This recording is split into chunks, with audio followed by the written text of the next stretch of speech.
Wow.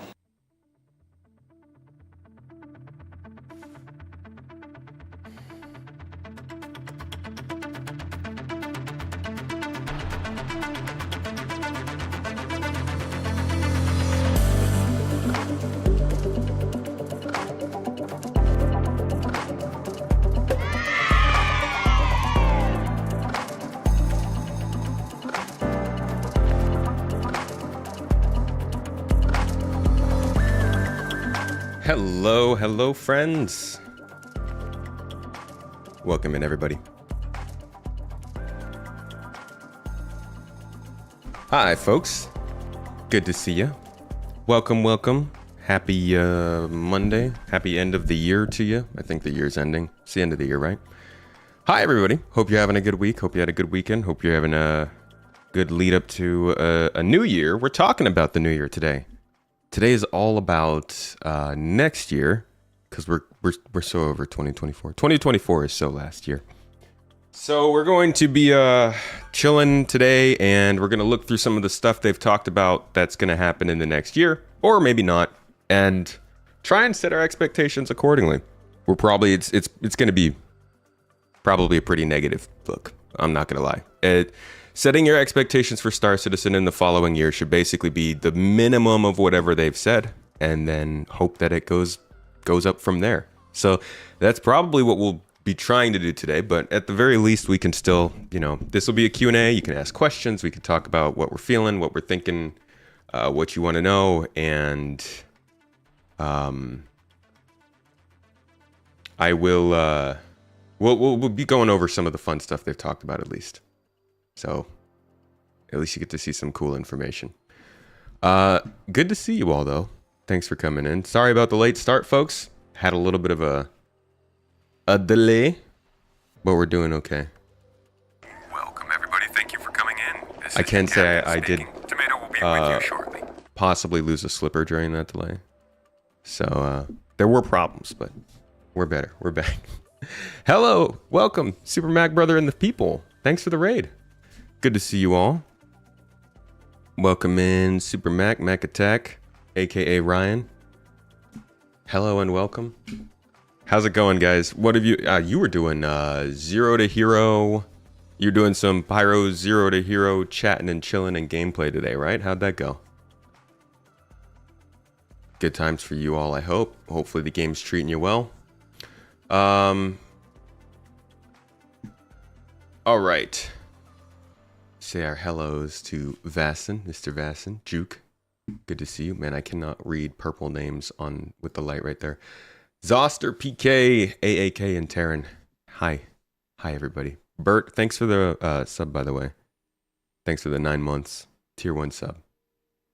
Appreciate ya, buddy. Mrs. Tomato, as expected. Victura, good to see you, dude. Citizen Scott, hey yo. Welcome in, Twitch and YouTube. You all are looking quite nice today. Quite well put together. Handsome and beautiful. You fear that toxic griefing is going to push casual gamers away from the game? There's going to be a lot of things that push casual players away from this game. New year, new me. I went to the gym today.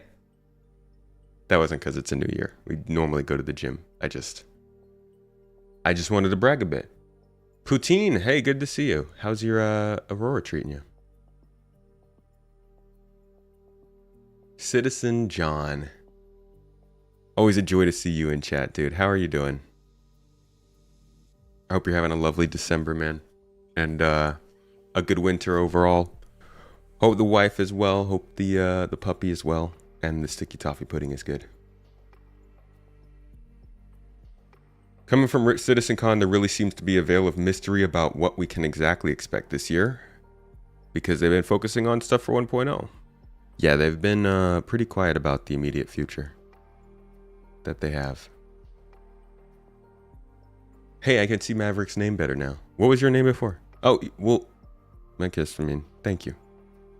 I don't know if I actually see it the same color on here. No, your color on the see, I'm seeing your guys' chat here. So this is what I see. I guess it's kind of the same color as this one in the background. But it, like colors like this, Like, I'm sorry, but Victoria's name is like almost the exact same color as the background. And then when you also put it right in front of a really bright light, because my light's like, I could flip the camera up for you guys. My light's like right there. So if you put it right next to a really bright light, it's basically impossible to read. So thanks for changing your name. Base building update tomorrow. Star Citizen will be for casuals. It's the biggest moneymaker for any game. They just won't be to do all the content. Won't be able to do all the content. Yeah. There will still be things that drive casuals away, but you know, some people, like, it just depends on what you want in a game. Sometimes the game's just better. You hope they implement all the things from CitizenCon 2023 this year? I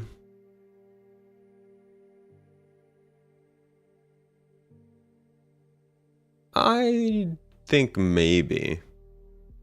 I don't know about Maelstrom. I don't even...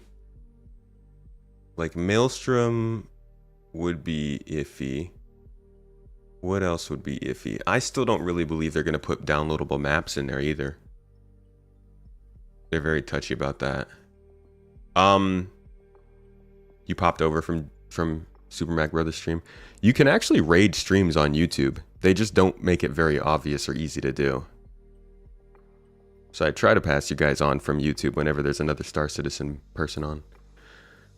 Some people can't practice PvP because they work 12 hours a day. You get piracy, but killing people's ships when they have no cargo isn't fun for the casual gamer. We need their funding for development. The problem with that approach, though, is that you're going to have NPCs that also are trying to attack you. Like, you're going to have to be able to defend yourself one way or another. So at some point, you'll have to dedicate some time to learning how to practice and attack back. Because even if they don't have players attacking other players, there are going to be pirates that are computers that are attacking other players too. They just like security, we don't have the ability to have an NPC pirates yet because they don't run well enough. Why not Maelstrom?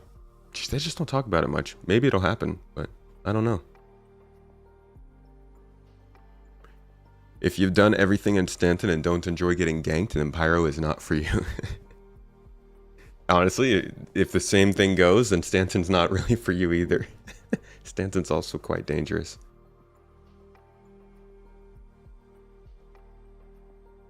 You don't mind AI? Well, I mean, what's the difference? Half the time I can't even tell if I'm fighting an AI ship or an NP or a player ship anyways. I mean, you can, you know. They glitch and they act weird sometimes, but if an AI is flying very well, they just look like they're flying as a player anyways. Granted, players are insane and they do more crazy stuff and they hold grudges and they follow you around, which can be a problem. But as far as like needing to defend yourself goes, it's still going to be a thing. Everything in space, everything is in space, so that means everything is dangerous. This is true. Pickles are especially dangerous. Was I born in America? Yes. I've never gotten that question before. Who am I, Obama? Total respect for you for your thorough coverage of this game's development, but aren't you sick of talking about it given how slowly it's progressing? No, because there's news. I mean, like, think about like quantum computing. We've been hearing about that for freaking decades. Or what's that material? God, I freaking studied this stuff. It's a single layer of carbon atoms. It's called oh my God, what is it called? The super material, whatever. I don't care. There are so many things that we hear about for years that make graphene, thank you. That make very little amount of progress, and people talk about them every day for years on end because as long as there's news coming out about it, it doesn't get boring. It gets boring when the news slows down, which is like January and in the summer.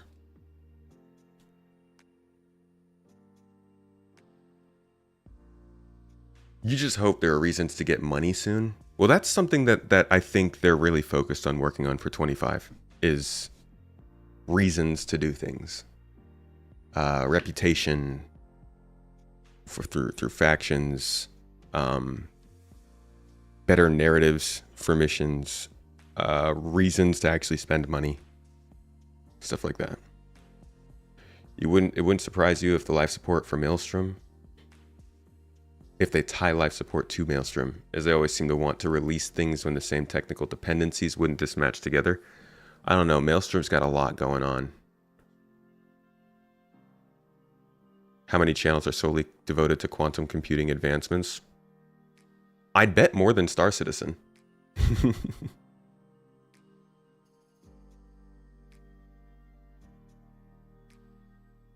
And like, that's the thing is, we don't cover Star Citizen only.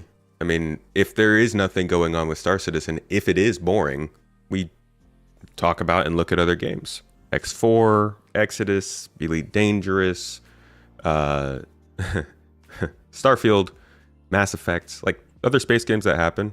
I cover Star Citizen literally because there's things to talk about. I'll say that much. If it gets particularly boring, then I'm probably going to end up playing another game. You started liking contested zones, but now you don't. Your org is constantly doing them and you think it takes away from piracy. Because as for now, it's the only decent way to get meta components rather than attacking AI vessels with high-end components. Sounds like now you need to start attacking player vessels with high-end components. If the UE left Pyro because the resources were gone, why is there still mineral resources in Pyro? The UE was never in Pyro. They never even thought it was worth it. The only people who left Pyro was Pyrotechnic Amalgamated, and they left Pyro because as a company they went bankrupt. They actually tried really hard to make Pyro continue to work, but they basically bankrupted themselves trying to do that. From the get-go, nobody wanted Pyro.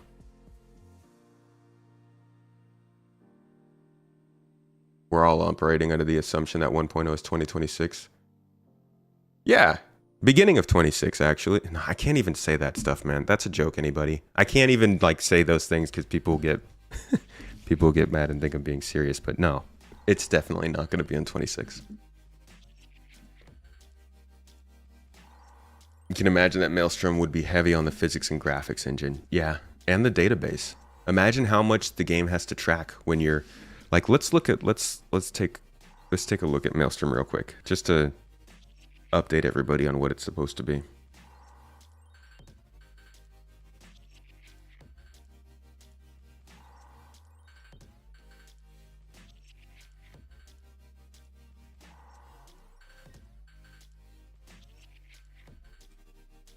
Love to see gaming companies be more involved with content creators. Would be cool to have you actually have some sort of input on the game's development. You know what? Honestly, I hear where you're coming from, but I prefer if they just ignore us. I don't want any sort of attention from the, like, it's cool to meet and talk and like maybe we can get some sources and some information. I don't want to have any sort of outsized effect on development. I don't want them to make content creators seem like they're having an outsized effect on the development. It's not like a content creator is just any other person who has made enough content and banged their head against the wall long enough for other people to start listening to it. Everybody else has just as good opinions. Everybody else has just as much say. So like them putting a spotlight on content creators wouldn't really help, because even if we did have a good opinion, it's not like, I think it just complicates things more. It poisons the pot. It makes people get annoyed with content creators. It makes content creators think they have more ability than they do. It makes companies get too like streamlined. I like it balanced, you know? Am I starting to feel burned for 4.0? For some reason, you thought it was going to be the big update that changed everything. It feels lackluster to you. Not really, no. I mean, it's all based on expectations. 4.0 is doing about what I expected. I would say I wished that it came out earlier so that they were able to do more work on it. The one bummer that we have right now is that they are out of the office. 4.0's launch is I think better. I'm not gonna lie, folks. All right, it's gonna sound terrible, like I'm the faithless or whatever. But to be quite honest, I did not believe. I can't say I didn't believe. I was never 100% sure or behind the idea that the game would actually start to improve with server meshing getting implemented. I was both thinking, is server meshing actually going to do what it should? And also, look at what happened with 3.0 when they got in the new tech, but it took like 3 quarters to get in. So obviously we were all of the mindset that like it would drop in, but it would be rough, varying degrees of roughness to each person. But being able to, sorry, I lost my train of thought. But it landed, and I think it's a little dysfunctional for sure. It's got its glitches and its problems, but the underlying signs that it shows are as positive as I could have hoped. I genuinely didn't think we'd be getting a 500 to 600 person server. I was hoping for 200 to 300 people. And even then, I did not really think we'd be seeing 30 frames per second at all. It's not consistent, but I'm actually kind of surprised it's doing that well.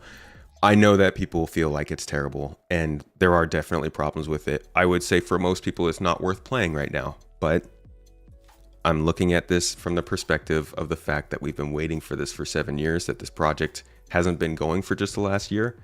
In the grand scheme of the timeline, the fact that this patch is in and actually working is a pretty big moment and a good thing. I also think anybody who thinks this is bad wasn't here for 3.0. 3.0 was a bad launch, and interestingly enough, it was the exact same thing. They released it on December 23rd, 2017.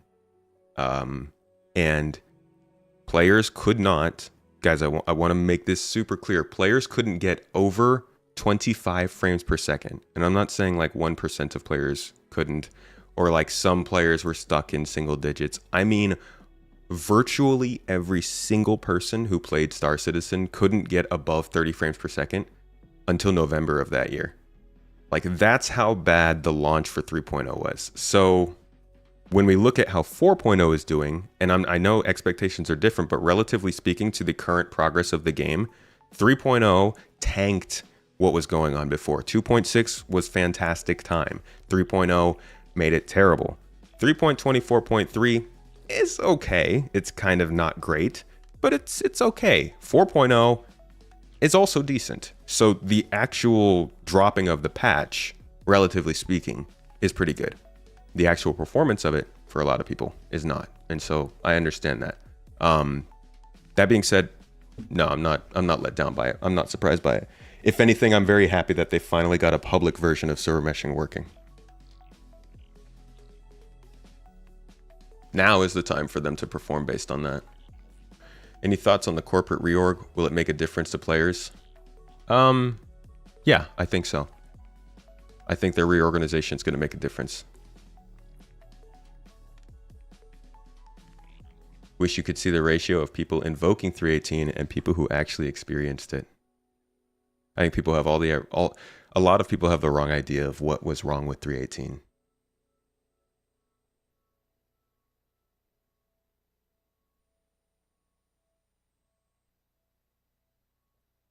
Everything will get wiped at some point all the way up until 1.0. That's true.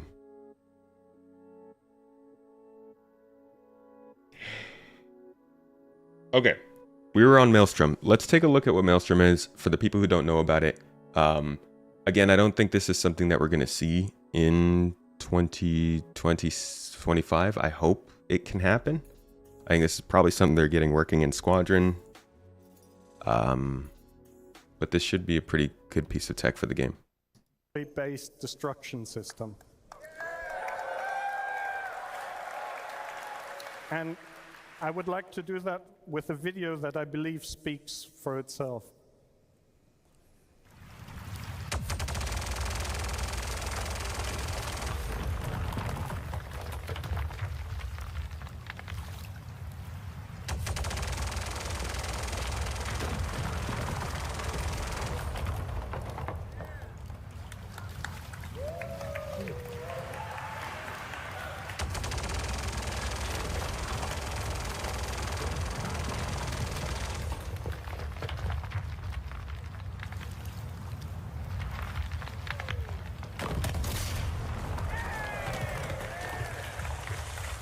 See the water splashes?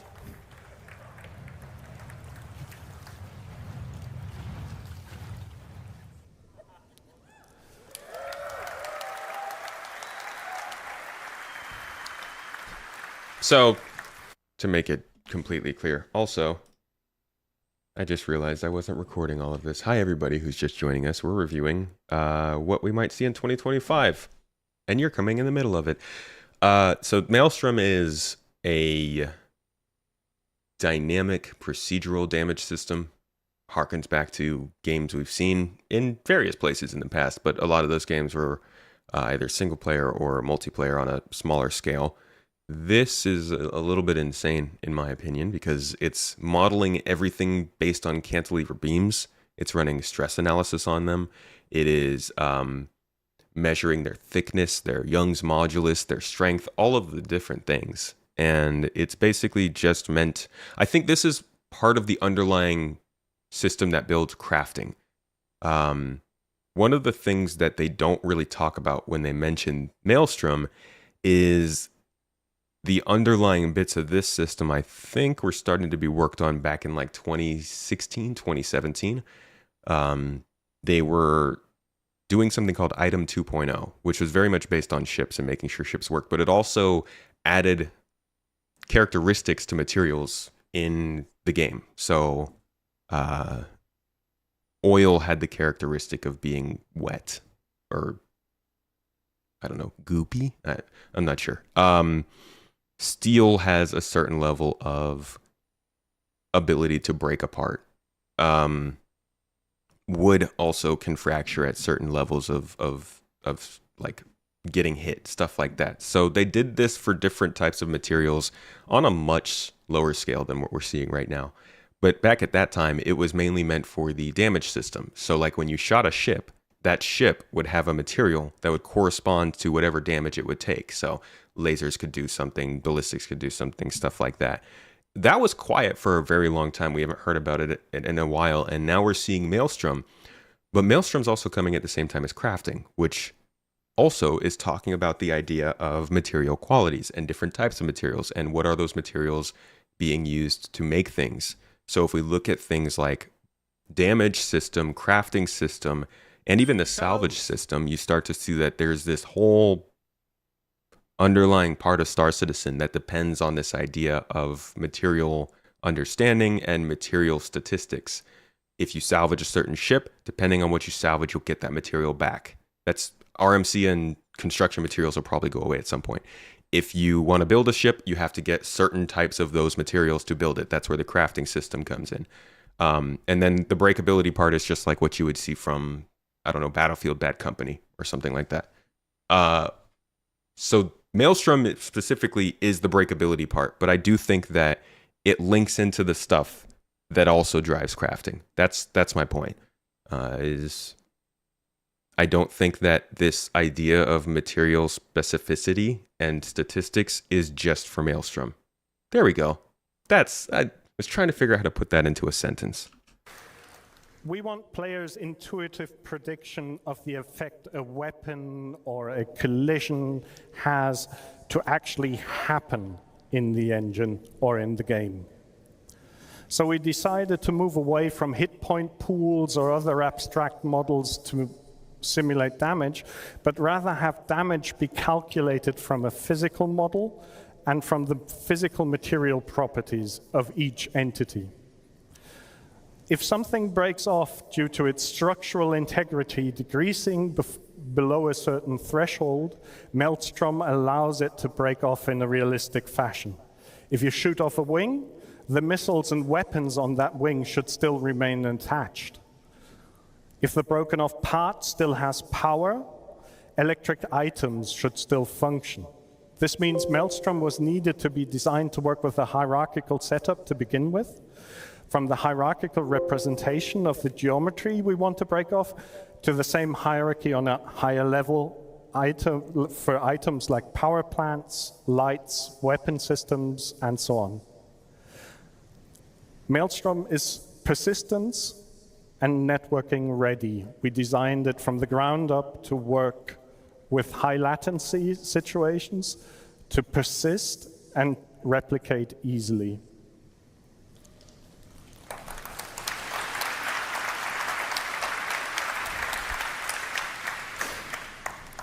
To achieve all this, we gave each physical geometry instance an identifier to be able to uniquely identify it within the universe. So your Gladius wing is your Gladius wing. We added physical material and damage properties that can now be replicated across the network. One of them, and that's the most important one, we call integrity. And this determines how much structural or internal integrity a physical geometry has. Integrity is modified from dissipating, or rather absorbing, energy from kinetic impacts or energy weapons, and also in the future from absorbing energy from external factors like extreme temperature or fire, as you've seen before. We also track which physical part or geometry belongs to which visual geometry and which high-level entity. So if the... Like what? So yeah, somebody asked, will the rubble fall down the same on each client? That's what it sounds... I mean, I don't see why it wouldn't. That's how usually these things work. It's going to be data that's sent up to the replication layer. So I would assume, but maybe not. They're not getting rid of RMC and CM. It'll be nerfed hard and CM will need to be refined for common resources. Read Expanse Q&A. Expanse Q&A. Can the Expanse?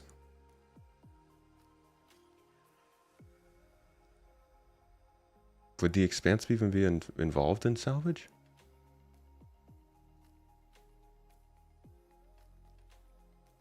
Maybe it's not going away. Maybe it's being less important. But you are supposed to be getting materials from the stuff that you salvage. Yeah, it mentioned salvage. Interesting. Rest in peace, salvaging. If RMC and CM go away, what purpose does a 400 reclaimer have? No, I'm not saying that the materials were going away. That they would be split into the specific materials each ship and item that you're salvaging are made up of. But maybe here it does say that maybe it's being done differently. I mean, all information might be removed. Or it might be changed. So they might have changed the idea that they wanted to do based on that.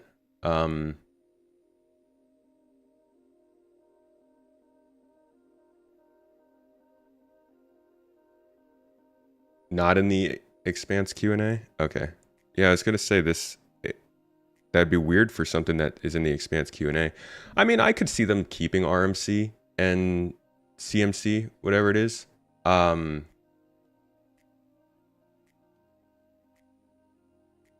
It's going to be like an ore that can be refined. So are you saying that they're going back on the idea that you can actually salvage and get materials?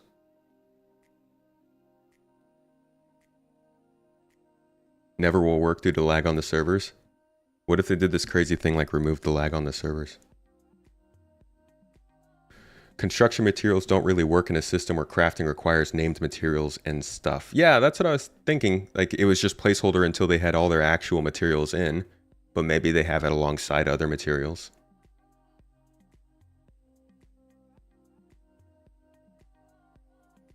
This just feels like a heavy ask for the server to run the physics versus replicate damage properties and let clients simulate the physics. Agreed. Honestly, I think this whole system sounds like an absolute hefty amount of work for an MMO to do, especially one that's trying to replicate all this stuff across servers.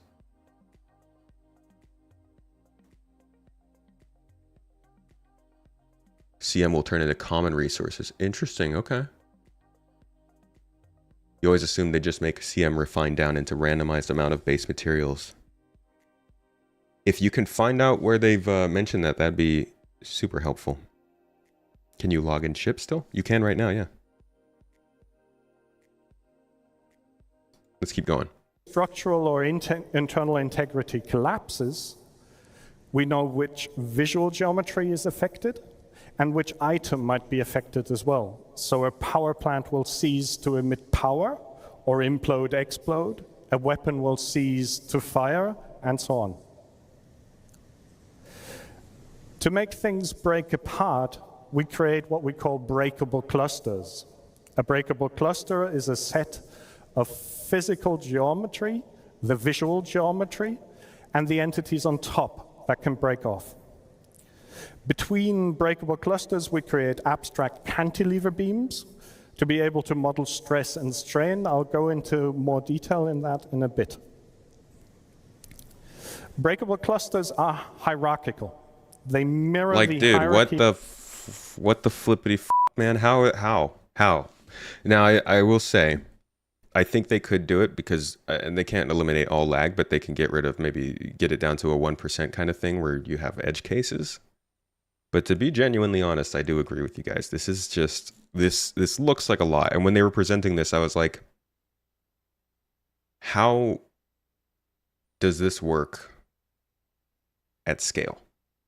Like, if you have an outpost, you rock. You know that? If you have an outpost like the outposts we have in Pyro right now, and somebody, you don't even have to drop a bomb. Let's just say like multiple grenades in that outpost go off in different places. Multiple buildings are crumbling. Like, how many buildings within a proximity of one person can crumble down to the ground at the same time? It's crazy. Acacia, starting with the donos with $5. Thank you so much for the super chat. I appreciate you. Abstract cantilever beam. It's cantilever beam, citizen. Path of Exile 2. Ultimately a ping issue until we don't solve the speed of light. We're very limited. That's why, like, server meshing might end up with some smaller regions than we originally wanted. This is ridiculous. CIG has lost the plot. Honestly, if anything, this is pretty in line with them. This is very CIG. This is like what they're all about. You had the same reaction watching the server meshing stuff? Dude, the server meshing stuff, it seems more doable than this does to me. Hello, Gen X player. Oat Knight. Good to see you. Sometimes you think they overthink stuff too much. This is not overthinking, guys. Cantilever beams are an incredibly popular way to model stress, and I'm sure other games that have procedural damage systems act a lot like this. I think we're just seeing what it looks like, but if you went and looked at what DICE's procedural damage system in their Battlefield games looks like, it probably is similar to this in some ways. I think the hard part for CIG specifically is that they're doing this in an MMO. Like, if this was a single player game, I don't think it would be that crazy. If this is just the Gladius, or imagine a Polaris. Yeah, like, what even is this? Is this a little screw right here? Just want good server performance. Yeah, enjoy the game until they add this, and then you can peace out. Of all attached entities involved. They also embed the hierarchy of all animated joints. And they also embed the hierarchy of all physical geometries. They essentially represent a ground truth of the entire hierarchy necessary to perform all our goals for Maelstrom. This image is showing a breakable cluster graph of the Gladius. I'd like to show one more video of Maelstrom before we continue.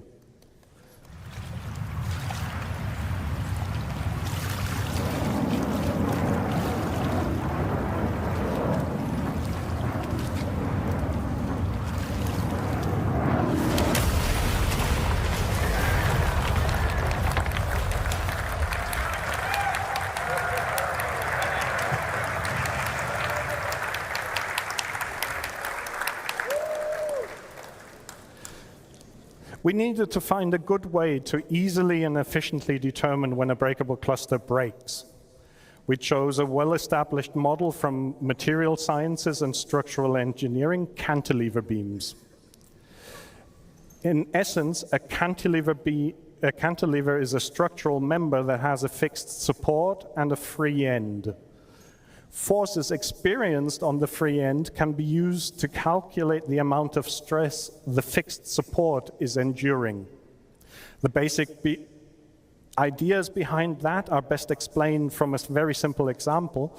If a ship were to collide with the horizontal part of the crane in the image, far from the vertical part, the fixed support would endure a higher stress as if the ship were to collide closer to the vertical part. But not only does the point of impact determine how much stress the cantilever beam experiences, also how large the surface area is connecting the cantilever and the fixed support has a large influence on when a cantilever beam will break. In our case, this actually means we analyze the cross-section of the intersection of the set of geometry from two breakable clusters to calculate the surface area. A wing attached to the body has a rather large connecting surface area compared to the surface area calculated for the stabilizers connected to the body.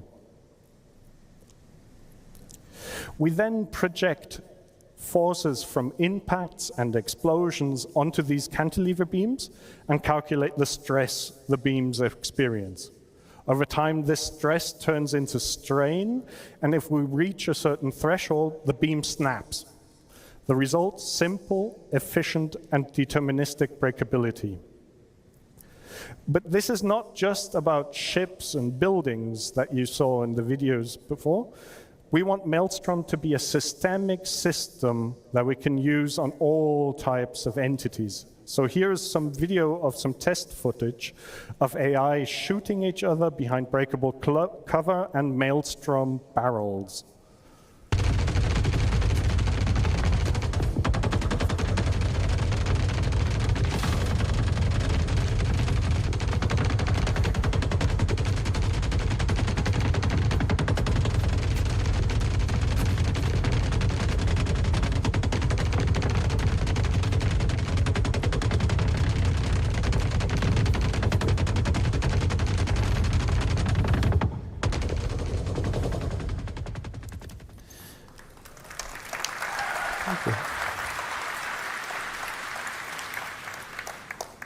Physical material properties influence damage and breaking and have a direct influence to how things break and fracture.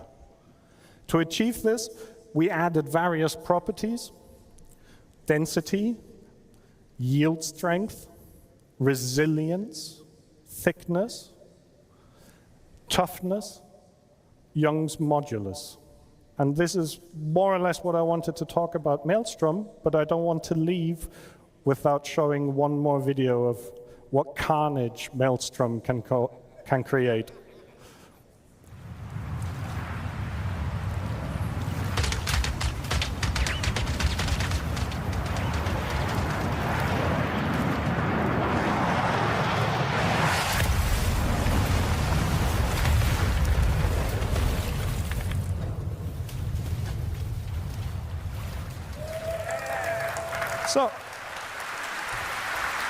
So this is pretty crazy, but we've already seen some level of this starting to be simulated. Now, it's not the Maelstrom system itself, but even when we were streaming just this last stream last week, and we were shooting the thrusters off the ship, this is the same kind of thing that's going on. This is like one of the more specific applications of this is when shooting at different ships. The connections of your ship, like the actual geometry of your ship, will make a difference on how it receives damage and how it flies. So if your ship has wings, watch out. If your ship has a little pylon sticking out, watch out. If you've got thrusters that are easily segmented like Argos are, they're a little easier to target. In a ship like the Guardian, your wings are actually defending the body a little bit more. So like, there is actually a lot of application to this in terms of fighting because, well, we are going to be starting to target specific parts of ships and disabling them by shooting off certain things. And the parts that can be shot off and disabled are going to be simulated by the stress and Young's modulus and all that jazz. So it's an interesting part of the game, and it touches just about everything that we do. I do think that it's going to be limited to something. He was talking about applying it to every asset. I mean, dude, cities, like, they're not going to put this on buildings in cities, right? We're not taking down skyscrapers and stuff. I think this will be like ships, outposts, maybe like derelicts, but there will definitely be stuff that's got to be impossible to break. Yeah? And then a common question is like, what happens when everything gets destroyed? Are there repair missions that pop up to have people redo them? Do they redo themselves whenever everybody leaves the area? Like, what exactly, what's the game plan? So a lot of questions still regarding Maelstrom, and that's why I'm a little bit less confident about that coming in 2025. I mean, maybe it'll happen, but I wouldn't set my expectations on it if I were you. I would think this is a later level thing for us to see, but at least they're working on it for Squadron. They've got to be working on it for Squadron, if not already have it working. It better be working. Where's that feature complete, huh? And just to be clear, that's because certain features work in Squadron and not in Star Citizen, so that is possible. Marrying this with persistence seems almost impossible if they're adding it to all locations. This will be a litmus test for the physics engine for those that say its physics engine isn't good. Missiles took out your radar and you couldn't lock onto a remaining target and had to free fire them. Yeah, I had that happen too a couple days ago. Hello, Luna Maria. Welcome into the chat. Good to see you today. Yeah, I was totally just stealing that guy's content. We reacted to one of his videos the other day too. I should freaking reach out to him, give him the thanks. This speaks to a continuing CIG problem. When Maelstrom comes in, it will change ships in-game performance. Does that mean we will need to see ship redesigns? It is the continuing problem of putting ships into a game with core design features not implemented. Yes, I made a video all about that. I'm sorry, not me. I didn't make the video. If you go to that guy's channel that we were just on and you let me steal his content and you scroll back in the videos he made, you'll see one in particular here called Star Citizen's greatest strength might be its biggest problem, the ships. And it's all about that. Whenever they do stuff like this, they got to update the ships. And that's why the gold standard is a tough thing for them to do. But I think Maelstrom's one of the last things that they'll have to factor into that kind of idea. Oh, that's more Maelstrom.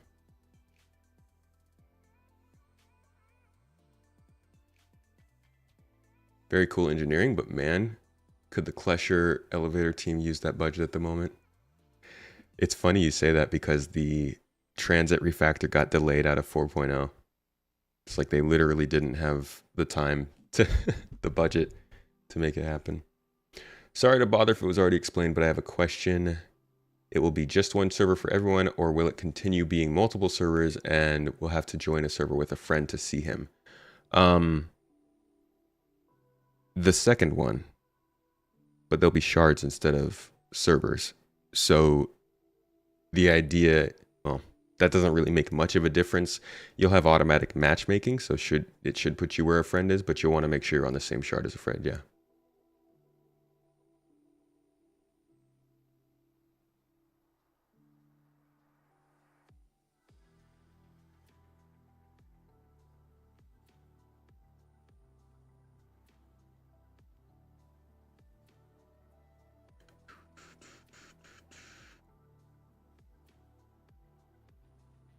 Still waiting for the 600i interior rework.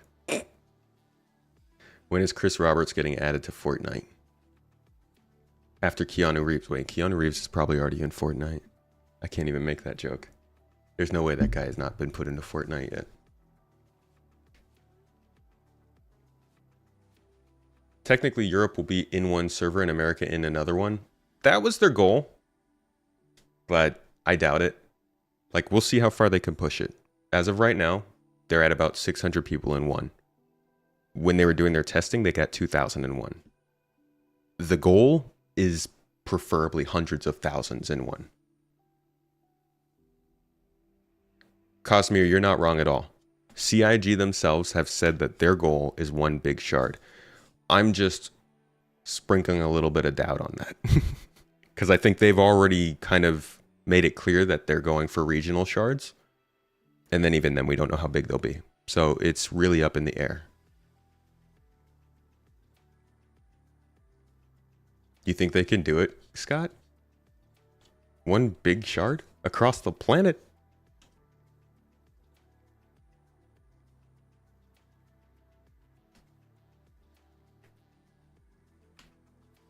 Think CIG will give more care to engineers? Now every ship with habitation for its crew doesn't have anything for engineer. Since CIG think engineering is going to be such a big part of multi-crew, they are highly overlooking in terms of comfort and being part of the crew. That's true. You should have a bed for the engineer. Maybe they want other people to also do other things and engineer. But I would think there'd be a space for the engineer, yeah. Hundreds of thousands is generous. I didn't mean hundreds of thousands. I meant hundreds, comma, thousands. But I do think that, like, if you wanted to have a shard, maybe I actually didn't mean that, because that sounds about right. If you did want to have a shard that encompassed the whole globe, you'd probably need to, like, you would need to make sure it could handle that number. I would say if you wanted to make one shard that could handle the entire globe, it should probably be spec'd to be able to handle 200,000 players at once, just in case.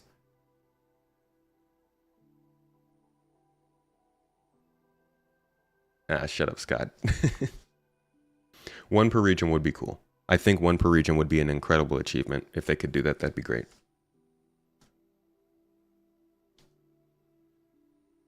Engineers get a hammock. Engineers get to sleep under the quantum drive.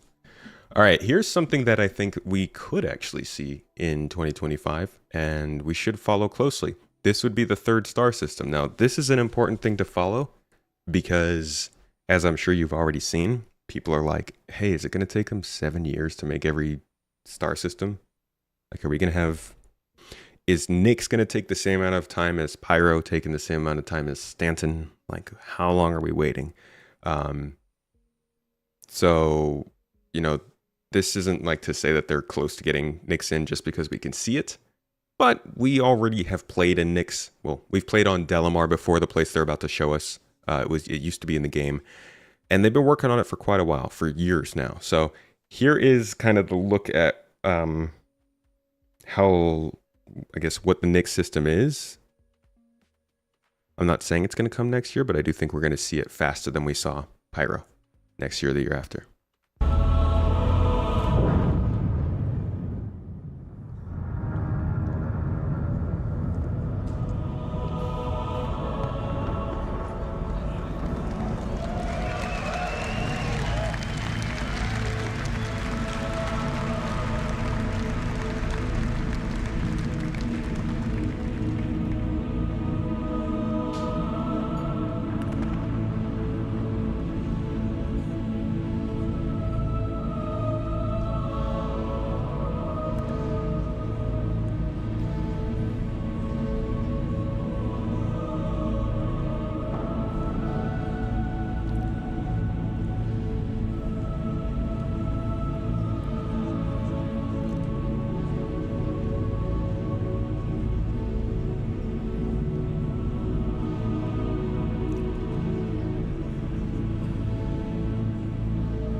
All right.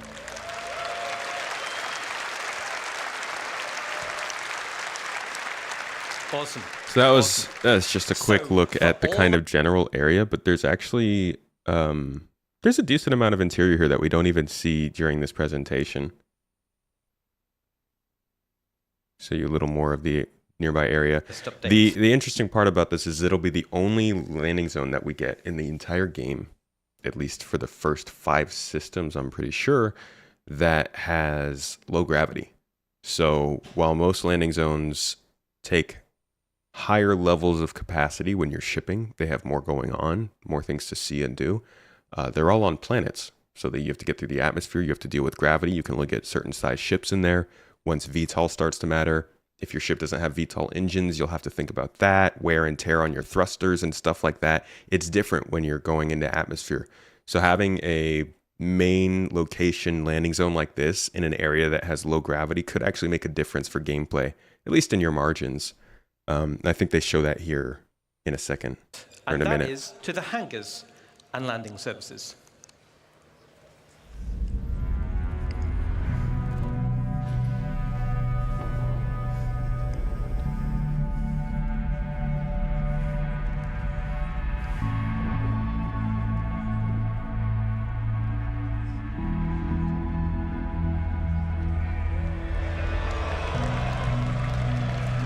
Wait, I'm sorry. This is where they drop all the thirst trap teasers. I'm looking for this video. My bad. Ship, docking services, and docking updates.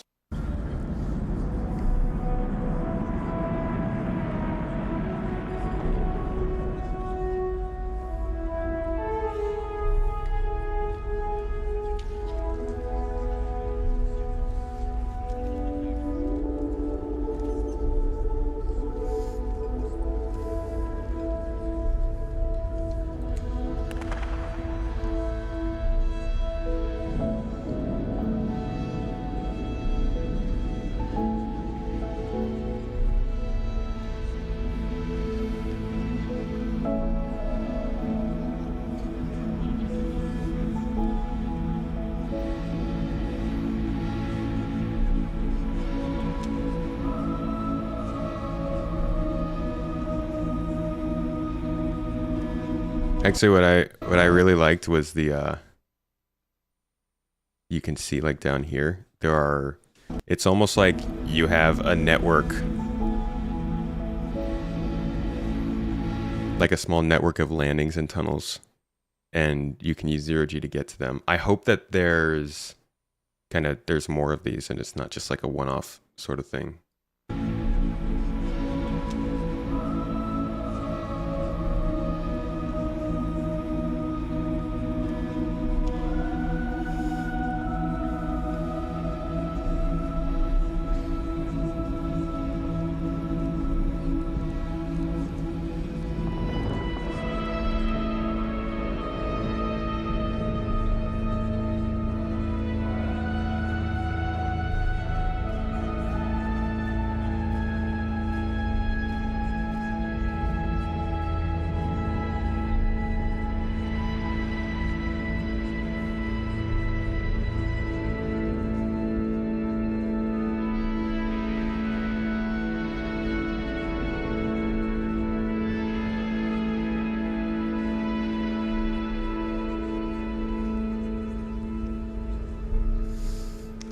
All right, awesome. Yay, Levski. Okay, so like you're probably watching this and you're like, there's not really much to that. I actually think this is mainly going to be an interesting addition for cargo haulers. One more thing that they show is, well, besides the exterior cargo elevators, which are great for like big ships like Hull series. See, this is what I was talking about. You cannot trade like this at Lorville, New Babbage, Area 18, or I guess you can trade like this at Orison, because you can dock there. So that's your one other place, but even that is a higher level gravity. This is a fairly unique thing in the game right now, although it's not in the game right now. You can do it in Pyro. And then you've got this, which is basically they've taken a lot of the other places in the game, landing zones specifically, are very spread out. So you have to go different places for cargo interactions and stuff. And here they basically just show that like Levski is very centralized. Everything's, well, there's plenty of space in Levski, but when it comes to the business side of things, you can find a lot of it all right here. Right next to the actual docking collars too, which is pretty cool.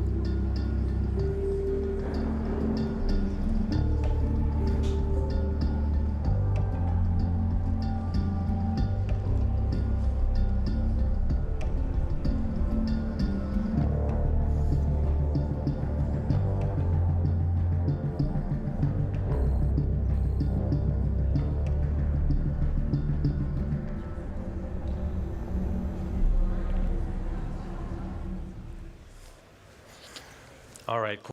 So there's that.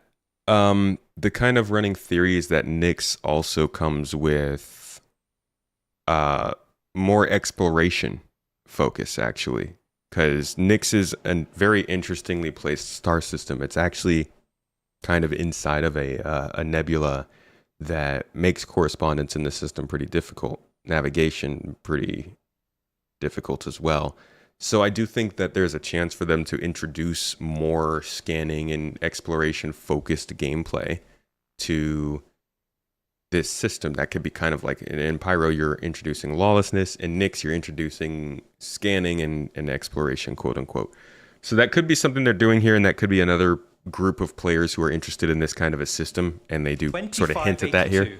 By Carla Larry, during the height of the newly formed United Empire of Earth's territorial expansion. Its most defining feature, and the source of its name, is the sprawling black dust cloud that occupies most of the system. The dust cloud severely hampers visibility and can interfere with your ship's scanners. This system does, however, border with Vandal space. So, visitors are being advised there are Vandal raiding parties hitting locations throughout the system. That's also something that they could do to introduce this. And it's interesting because I think what they'd probably do is say, not introduce the Vandal with the initial system, because they probably want them to show up in Squadron 42 first, and then like a year later or so, assuming we get Squadron, you drop them in as an update. But despite this, a small community has formed in the system, and this is on an asteroid in the belt between Nyx 2 and Nyx 3. And this asteroid is called Delamar. So again, just to remind you all, we've had Delamar already. This was in the game. They've redone it a little bit for this update, but we are playing on Delamar and Levski back in 2019. So it's really up in the air whether this happens in 25 or not. I think it definitely could. It's possible, but it's not a guarantee. Another thing that they've talked about that does seem likely, they've said 12 to 18 months for this, and don't ever trust any of those dates, but this is one of the only things that actually got a date at CitizenCon, and they said 12 to 18 months for the monster hunting. This isn't that exciting to me, but I think our org will enjoy it. I think it's going to be fun for players and something extra to do on planets besides just like fighting humans and going to the same sorts of locations. This is just another activity for MMO, really. Or theme park kind of stuff. But it's also kind of sandboxy because it's not a mission. You just find these guys out there in Pyro on, I think, Monarchs.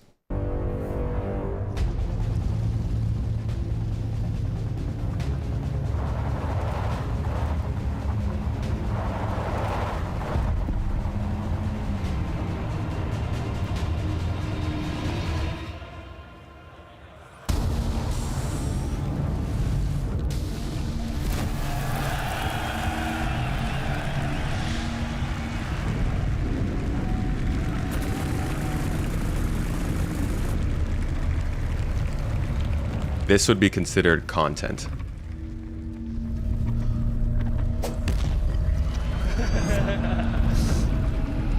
The feature here would be the alien. It would be this, but the content is the ability to get is the ability to make it spawn. It's the ability to actually have a full fight with it that has different segments. It's the spawnables that come on the body. That kind of stuff is like where the content comes. The feature is just the rig of the alien that makes it move around and do stuff, So before they would be like, oh yeah, we finished these new features for these aliens and we've got the fauna working, but it wouldn't have a place in the game as content yet. So they're here introducing it as content rather than the feature first. It's a good call.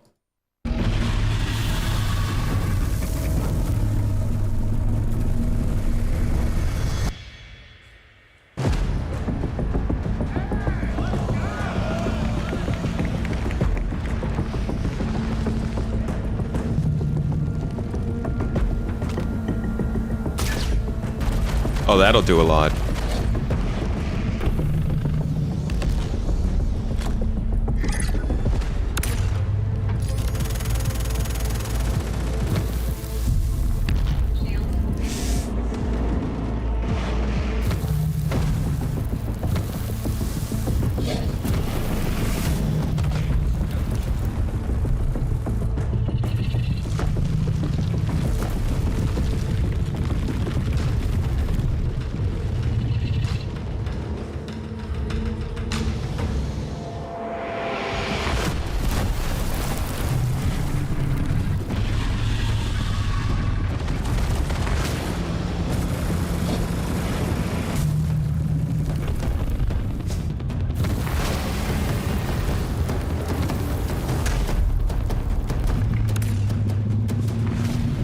Dude, did he just almost hit the Valkyrie with that?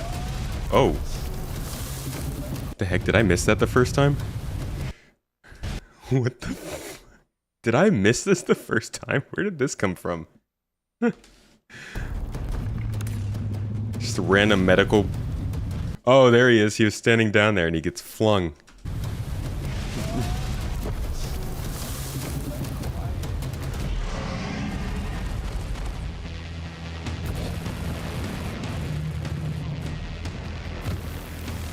Oof.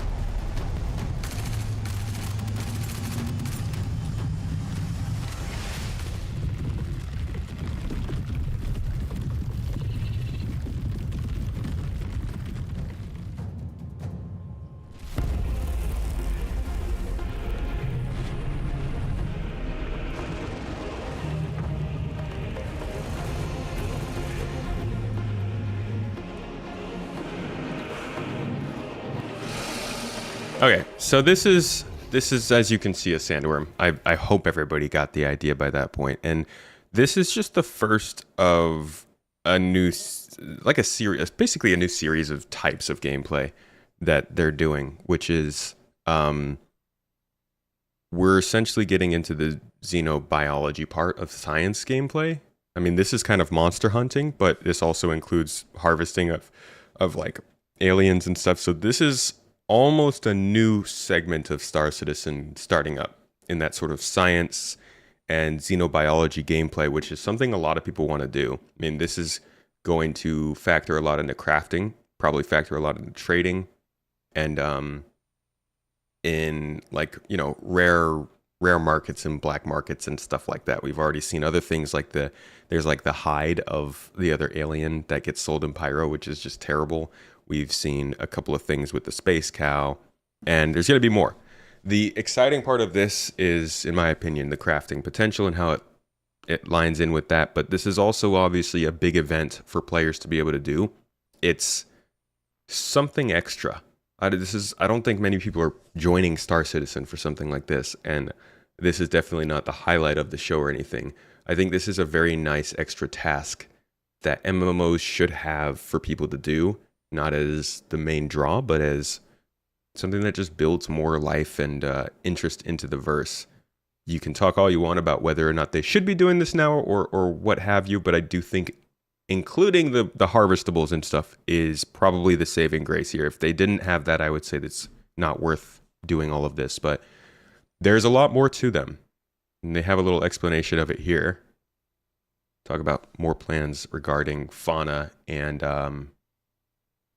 just other types of how we can take advantage of this. This would be org level content. It's going to be great for GII. The Valakar is very exciting, but I also want to share with you the bigger picture for creatures. So let's start with some Valakar variants. Variants so far have typically just had alterations to their loot and appearance. However, we want to go further with what variants can be. For example, what if the Valakar evolved and grew in a swamp environment instead of a desert planet? Or if a Valakar never made it to the surface and only lived in drowned caves? These are the kind of questions that make sci-fi one of the best mediums. And I can hear the questions already. What does an adult cave Valacar look like? What does an apex quasi-grazer look like? Well, it's these questions that get everyone excited that works on creatures to give you a glimpse into the big picture. All of these variances and differences and new creatures make up what we call our Fauna matrix. The Fauna matrix is basically our creature encyclopedia. So these concepts should show you that we want to get more weird and wonderful with our creatures. We've started off with more traditional animal references like dogs and birds and cows. But now we're in a position to create the things that we love about sci-fi, which is the weird and the unknown. So looking at where we're going, all of our creatures have been defined for the road to 1.0. We've ensured we've got a rich, diverse, distinct roster of creatures to make each of our planets feel special. As well, as considering the unique elements of various planets, ensuring that they're populated with appropriate creatures. We've been designing creatures in mind so that planets' ecosystems influence their behaviors, designs, aesthetics, and harvestables. With that being said, I would like to give you a sneak peek at our Fauna. Dude, don't these look kind of like weird fingers? It's really throwing me off. Matrix. That's all from me. I'm very happy to bring the Valacar to all of our backers. It's really like nothing else you've played before. I'll leave you with this last video. Enjoy the rest of CitizenCon, everybody. So here's everything they have planned for by the time 1.0 happens.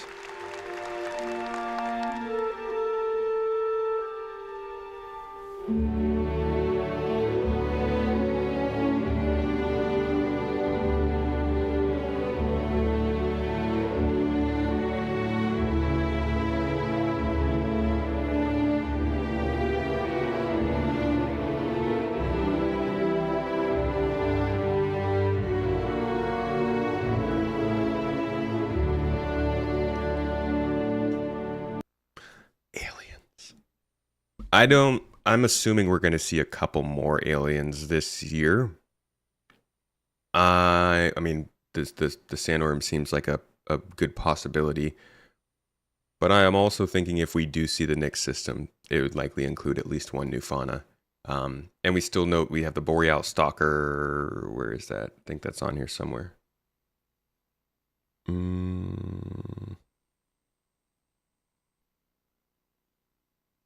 It's one of these guys. I can't see it. But the Boreal Stalker is something, which maybe they changed it up a bit. We got the Pyro Crab is still here, so that's going to come to Pyro at some point. I think it's on Pyro 3. I believe the Pyro Crab is found on Bloom. Don't know about any of these other ones, but yeah, I would guess there's at least one coming to Stanton and then one to Nyx this year. You drew that in 5th grade, they stole your homework. Did you copyright it, man? It's important. Put your watermark on that. You're so disappointed with 4.0, you were stoked to play over Christmas break. Now you're down to 315 UEC stuck in the middle of nowhere because cargo hangars aren't working. It's a love-hate relationship. Sorry to hear it, Bearded. That's a bummer, man. All right. Ships for 2025. We've got this current selection, but I want to include what John says here because this is a selection of the ships that they are going to be working on this year, not necessarily releasing. So while a lot of these are pretty exciting, don't expect to see all of them this year. Just expect to see maybe progress on all of them this year. Can't just leave without teasing a little bit more. So let's have a quick look at just some, emphasis on some, of the vehicles that we're working on in the next 12 months. See, he also put emphasis on working on.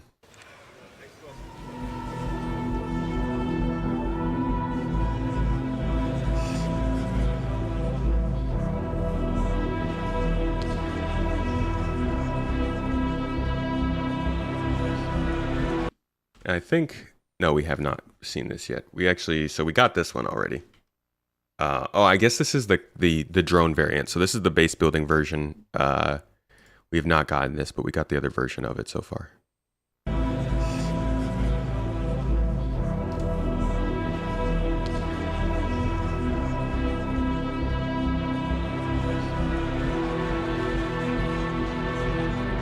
We just saw this. I'm not sure why they put these on here. I guess they said next 12 months, not next year. Hey, Crude Basher, thank you for the kind words in chat. Appreciate you.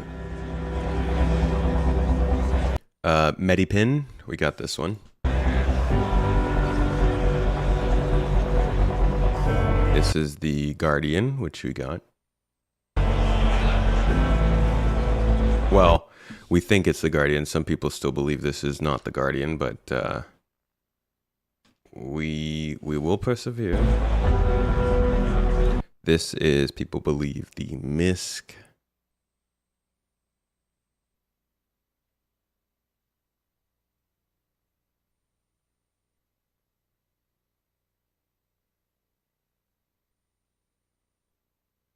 Fortune, thank you, chat. How many of you just looked at the screen wondering what happened to the sound? Yeah, sound gone. Yeah, Misk Fortune. Couldn't remember the name, thank you.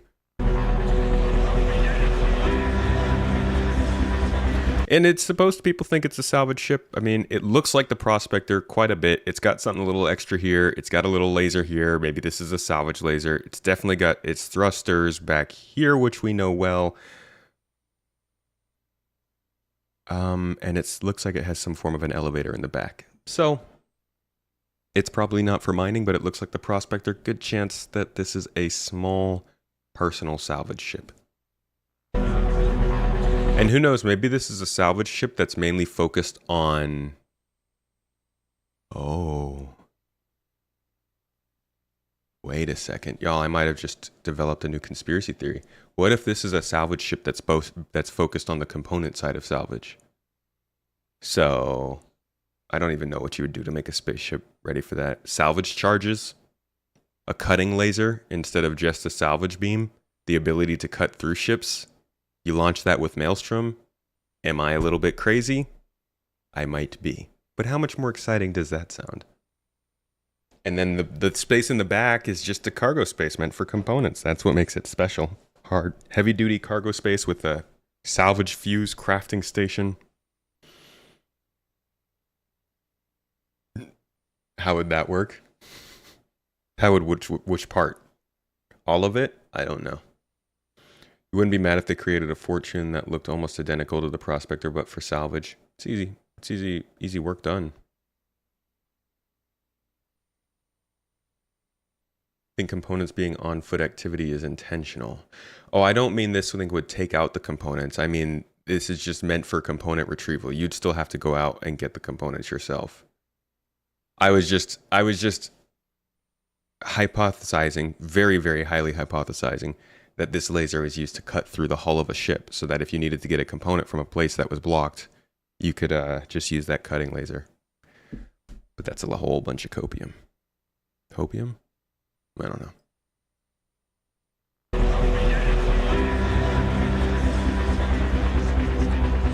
know. This is an unknown. Nobody really knows what this is. There are theories out there. Executed Inforunners believes it's a CNOU kind of ship. It looks like some form of a shuttle, but don't know much else besides that.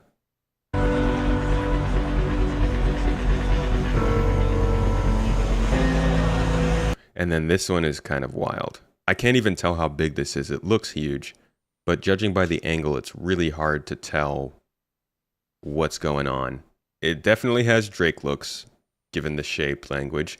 This actually looks a lot like the command module from the Caterpillar. Obviously, Drake has wings that go up like this, but I can't really tell what the heck's going on here. This one? No, this is not the RSI. No, I don't believe this is the Apollo. We see that one later. Why cut a ship open if you can just get the components? If the components don't fit through the doorway.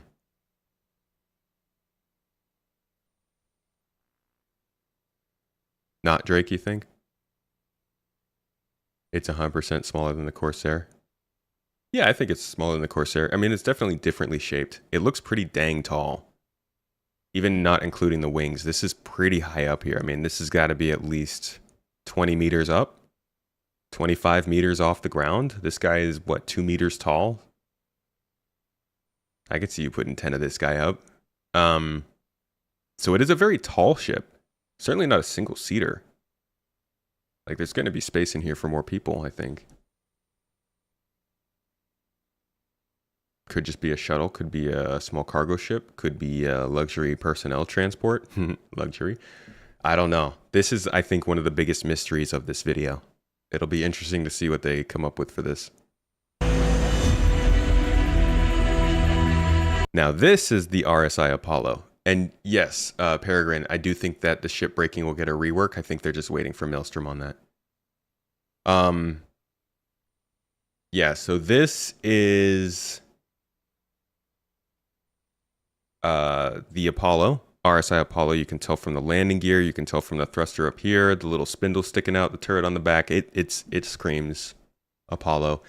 And I don't know if they'll release this year, because we haven't really heard much about medical, and I think they're going to want to get something done with medical fairly serious before they bring this in, or else it's going to be a very boring release, just doing the exact same thing we already... Like, nobody wants to run medic on anybody else using a ship at this point, because medic beacons are broken, and medical gameplay is not deep enough. So both those things, I think, need to be fixed before this ship makes any sense to bring in.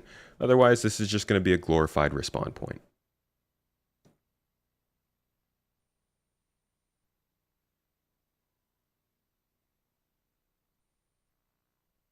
This one... Oh, I love this ship. This is like my favorite MISC ship. This is actually... Wait, hold on. No, I'm sorry. This is the build. I'm getting things mixed up. This is the build, the Starlancer build. So like base building focus. We kind of expected this. I saw the cockpit and I thought Odyssey, so I got excited. But the Odyssey is like my favorite MISC ship. This is the Starlancer build, I believe. Can't see the turrets of the TAC. So this is probably... There's something sticking out. No, that's the side turret. So this is probably the build version, which we would expect. Base building is a big focus of this next year, and we'll be talking about that in a couple minutes. The TAC version of this ship looks really cool. How fast do I think the hotfix will be out when CIG gets back?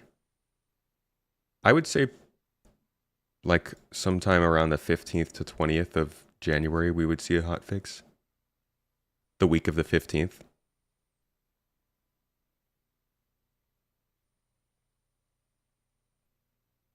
Don't think there's going to be any medical rework or anything. They'll just fix beacons and call it good.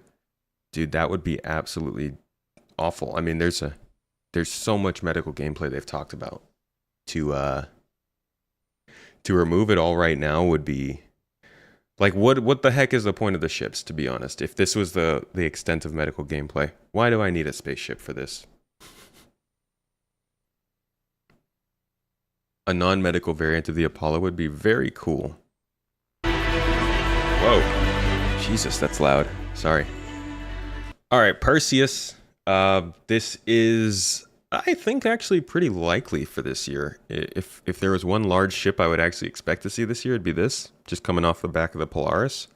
This isn't as big as the Polaris. It's about the size of a hammerhead. It's got all of its gameplay included already, which is mainly combat. It has targets in the game. This gun is going to be great against things like the hammerhead, the Polaris, even some smaller things like a Caterpillar. But yeah, it makes sense for us to get the Perseus this year, and it should be interesting. We could possibly... do you think there's any chance that it will go into players' hands before Squadron? Hey, Narg. Good to see you. I don't. I think they'll wait until Squadron 42 for that one.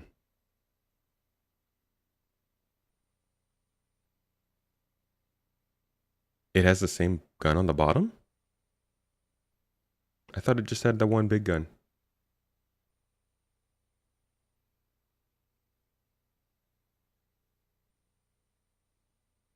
Live bounties must have been shelved. I mean, they specifically said the Guardian is not a bounty hunting ship, so I think they're still insinuating that bounty hunting ships will be made to bring in live bounties. Ah, bottom gun's in the back.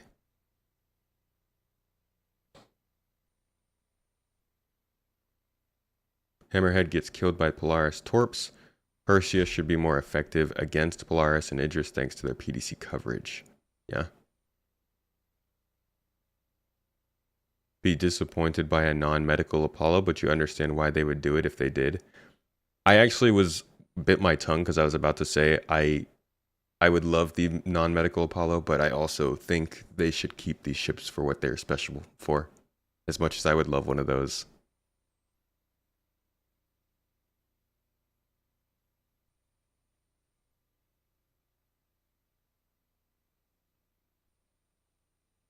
Last ship that released with bounty hunting features. I don't have ships, but they've been talking about restraints for bounty hunting pretty regularly every year. And yeah, so I think that's definitely still the case. They also just redesigned the Hawk to be able to carry bodies. Failed to see how live player bounties would work. It seems pretty difficult to balance the idea of making a player wait in someone's ship till they decide to drop them off. Basically, you would despawn from your body and respawn in prison or something like that. That's kind of the idea they've led on with so far. So the body would remain there, so the person still has to turn the body in to complete the mission, but it wouldn't be yours. Or maybe it is representative of yours, but doesn't have your stuff. I don't know. What would a non-medical Apollo do that the non-medical Constellation couldn't? Nothing. It just looks better and it's smaller. Yeah, your body just becomes a trophy, kind of.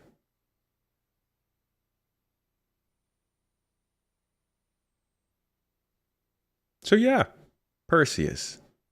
Good fun.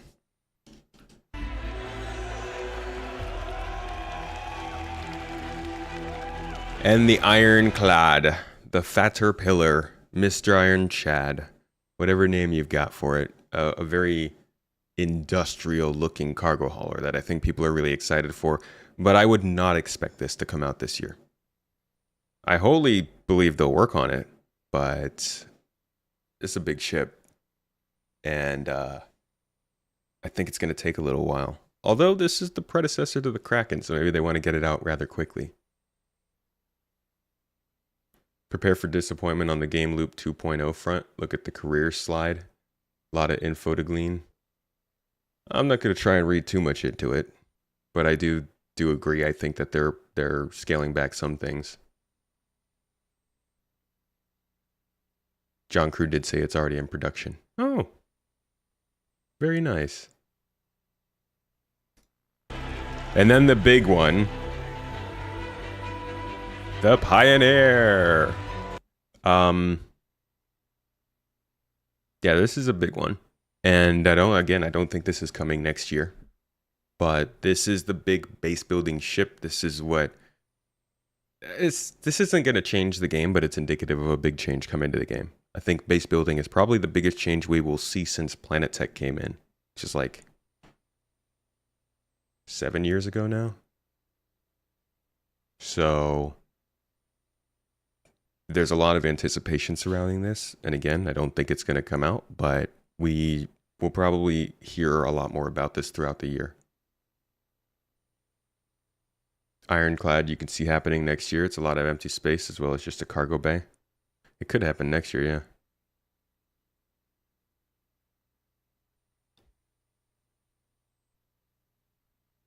Next sitcom, those silhouettes better be very familiar.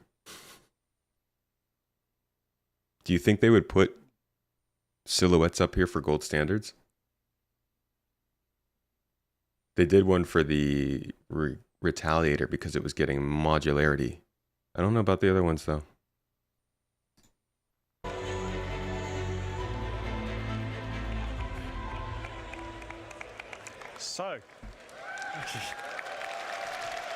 So those are ships. Now on to probably one of the bigger things that people are hoping for this year. I think CIG also is hoping for this year. It would be a big win if they could release it. Base building. I don't think we're going to see big time base building, large bases or org-sized facilities or anything like that. I think we'll start out by seeing some of this more personal stuff. But just to give you a little reminder of what base building looks like, I'm going to play this for you and then we'll talk about maybe more specifics of what we might expect.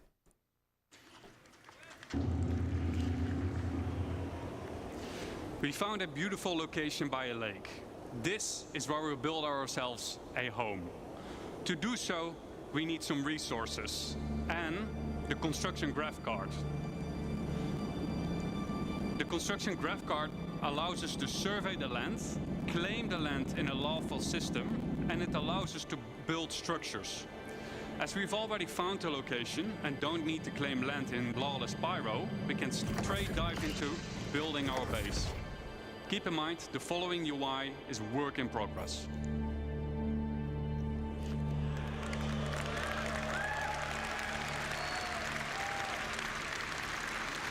A survey drone that deploys from the top of the card gives us a controllable augmented view of the land. In the new structure mode, we'll pick a small basic structure and hit construct. For this demo, the construction will be instantaneous, but in the final product, this will take you quite some time.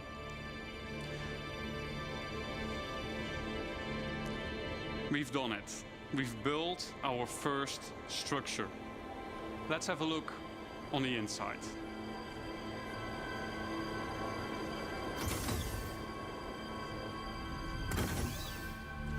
As we walk into the small basic structure, we see an empty interior that is dimly lit. It's up to us to define what we will use this space for. In our case, we will want to make it into a home. We can see that the lights are still off, and that is a problem, because no lights means no atmosphere, no breathable atmosphere. So it's not ideal to live in. So how do we solve this issue? We can improve this by providing the building with power. Let's see if we can build something that helps us out. But before we dive into more building, let's take a quick moment to enjoy the freedom that the survey drone provides us with and admire the aesthetics of our first structure. And I wonder what Declan was up doing there. Keep in mind that base building is still work in progress, but what you're seeing right now has been recorded directly in the client and works seamlessly between first person and the building mode. Okay, enough. Back to base building. In the list of new structures, we see a small fuel generator. That is something that could solve our problem, I think. Power providing structures need to be hooked up to other buildings inside construction ER mode, but we'll explain this later. The fuel generator is one of several structures that provides power, each with their own benefit and drawbacks. Fuel power is quick and easy to build, but it requires a constant supply of fuel besides its regular maintenance. If a structure is not maintained, it will halt its activity. Players will need to maintain fuses to keep the building operational. The better crafted fuse, the longer it lasts. This is where the fuse goes on this building. Next up, we have a terminal that gives us access to the status of our building. And, more importantly, we get to activate it here.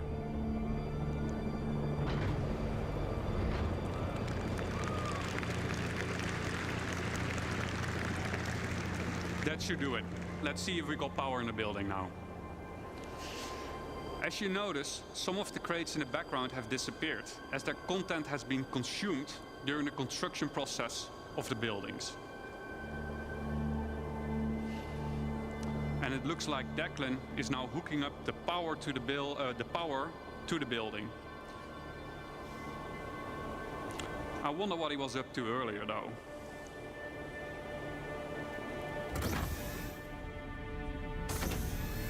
Wow. Declan has been busy decorating the place.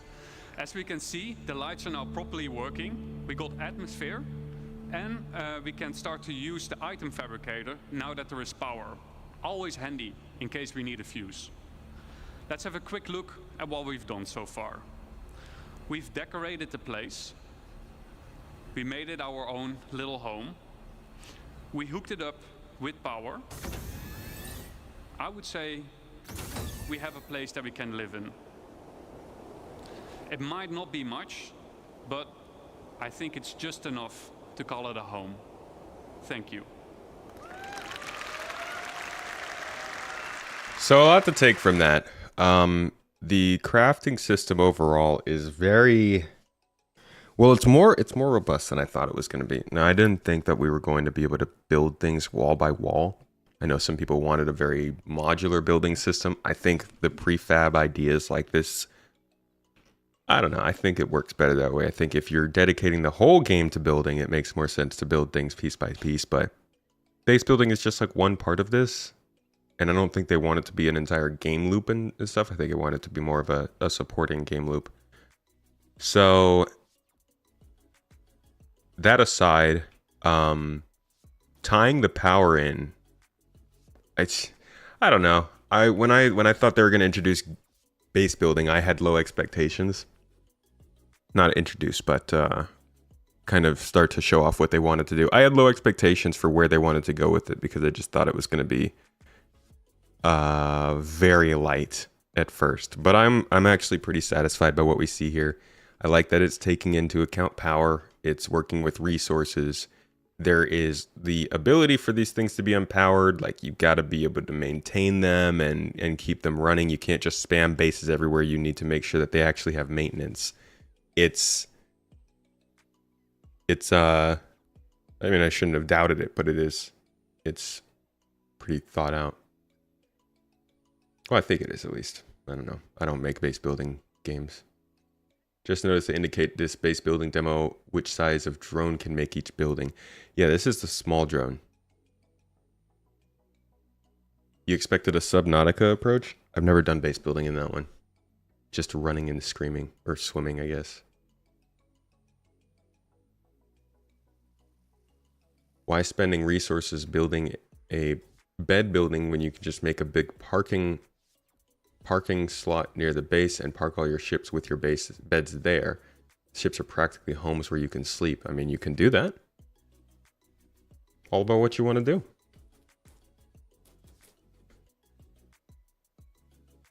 So it's not going to be completely safe in Stanton. Just, I'm kind of butting into your conversation.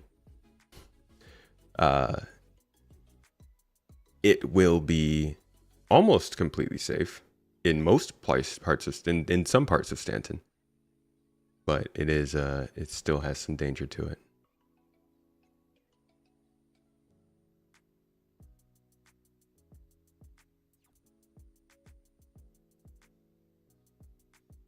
Think they're supposed to give buffs for sleeping in bed down the line. They are.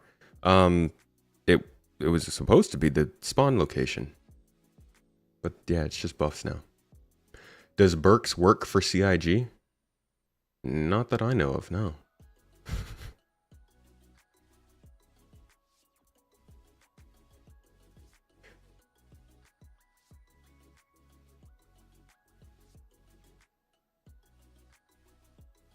You've been wanting to start an org trailer park since PES.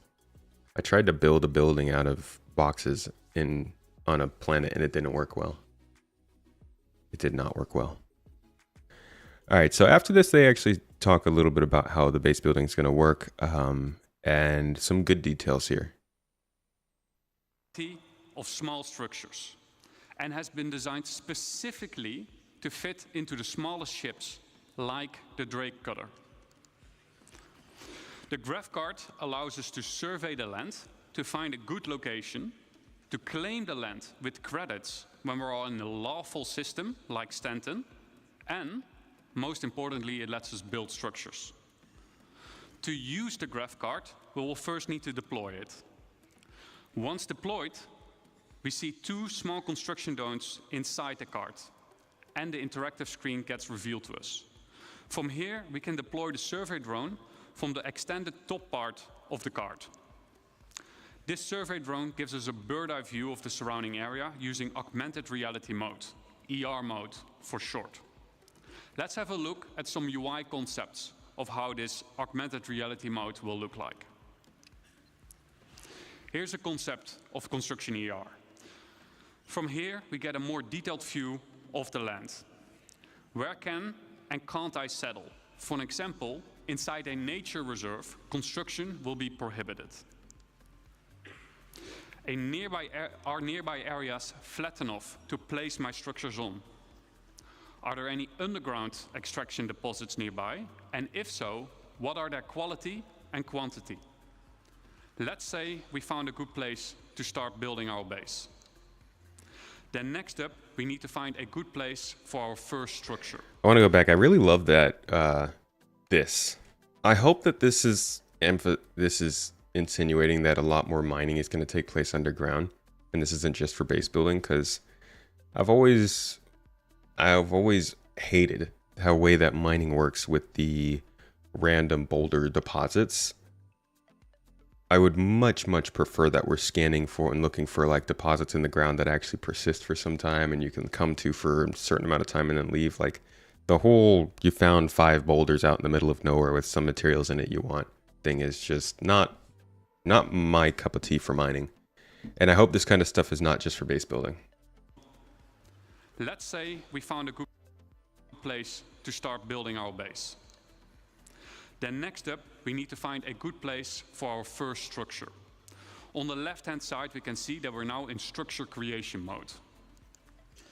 Underneath that, there is a list of structures that we can build.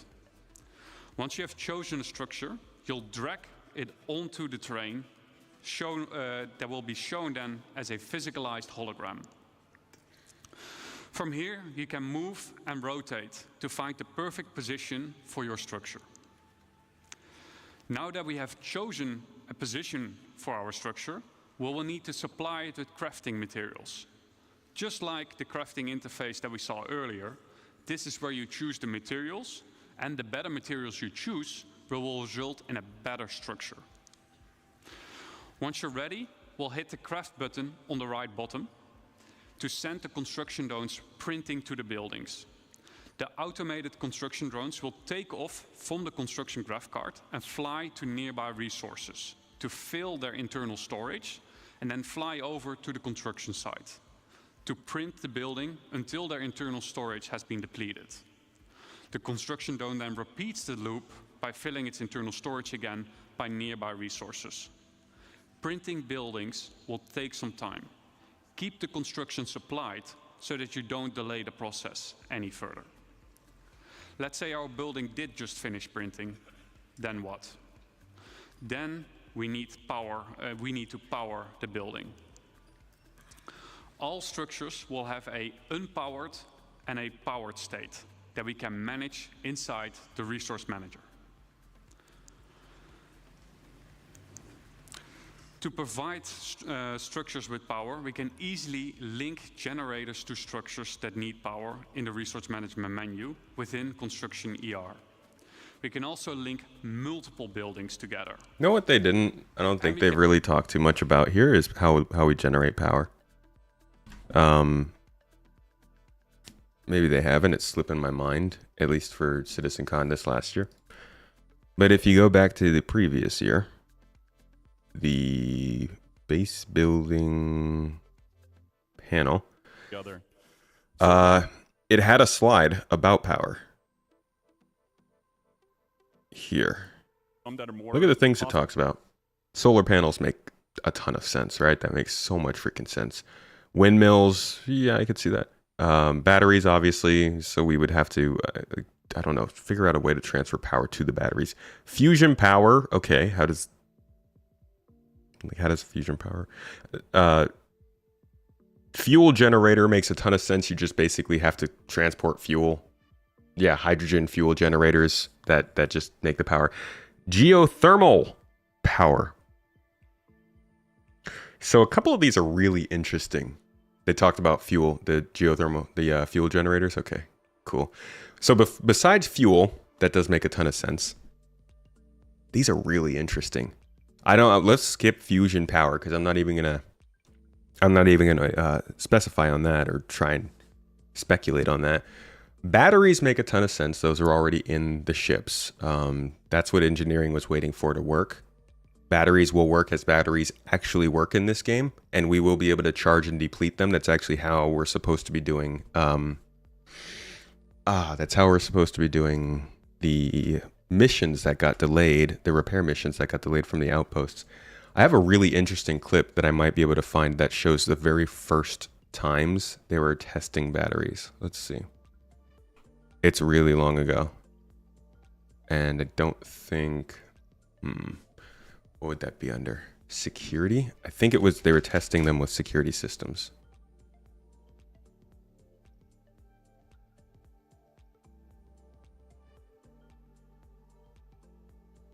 Batteries have apparently proven a difficult thing to get working. No, I'm not finding it. Okay, last try would be alarm. There it is. So this was kind of showing the idea that you'd have these little batteries out here. You could turn off the big one. You could pick up this little blade battery, put it in. It would turn the power back on. And just showing the way that the circuit would work, that the power would actually function. You could actually disable power or power things back on with these.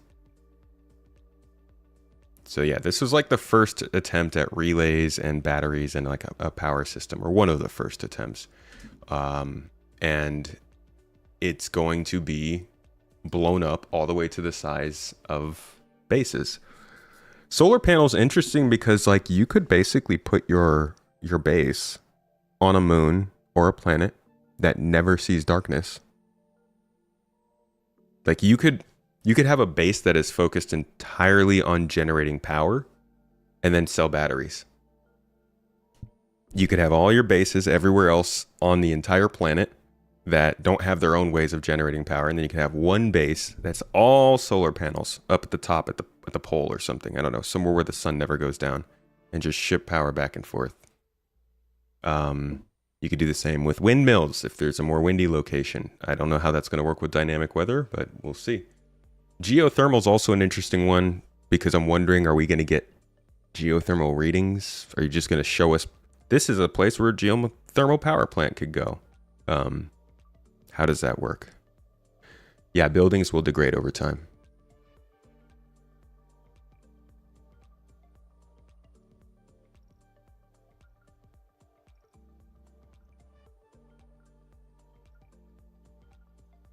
So interesting ideas when it comes to power. But the whole idea of needing to manage your resources for a base is another step up from just the ship-based engineering. Can assess the power consumption and shortage of inside this resource management screen. Keep in mind that operational structures like power generators require maintenance of their fuses and sometimes need supplies coming in and going out to be managed. Now that we have a structure and power, what can we do next? Then we can actually upgrade our structure. Structures can be upgraded from tier 1 till tier 3. The better material you provide, the better the improvement will be. Just like Jacob and Thorsten explained in the crafting presentation. Tier upgrades can, for example, improve the structural integrity of the building or make its resource consumption more efficient. To really make your base feel like home, you will want to decorate your base with a wide variety of furniture pieces that can be bought, crafted, and found in the universe. It's up to you to define what you want this space to be. Do you want to decorate it as a hospital? Do you want to make it into a workshop? Do you want to make it into a luxurious bedroom? It's up to you. Furniture can easily be placed and moved using decorative ER mode as a hologram.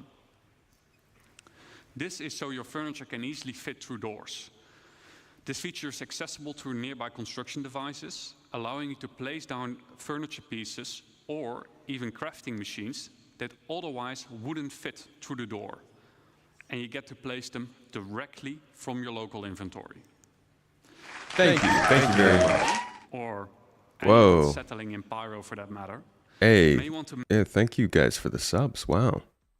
Valorant just dropped 2 subs, and Valorant, like the video game. Thank you for the subs though. Appreciate you. And Komochi with 10 subs.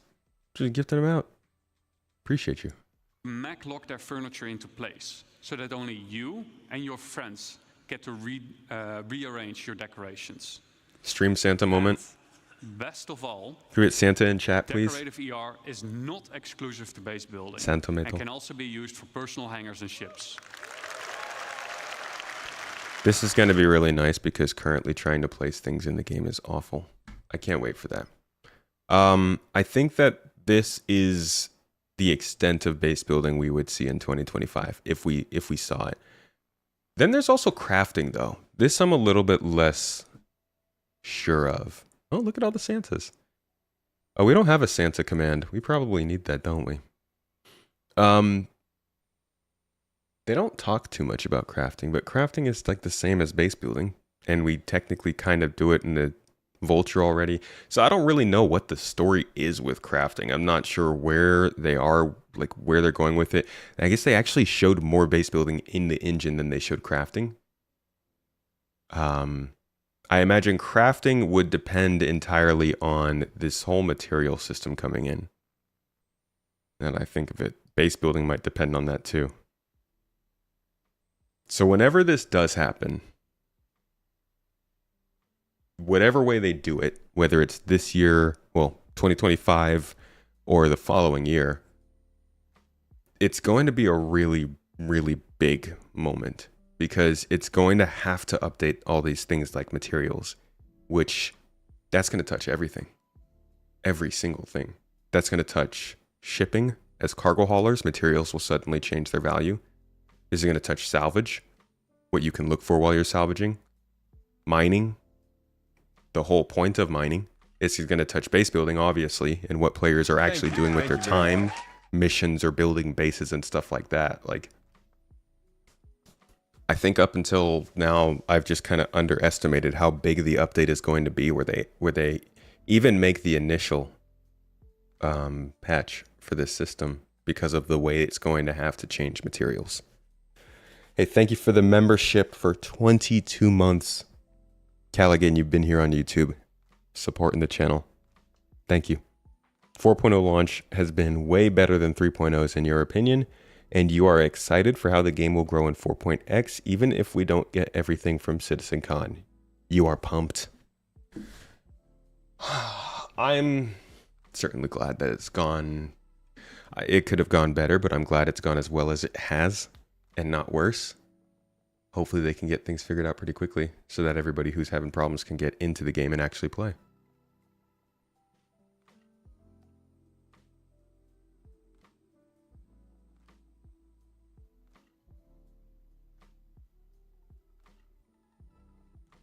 Crafting's going to be the real here's a game system.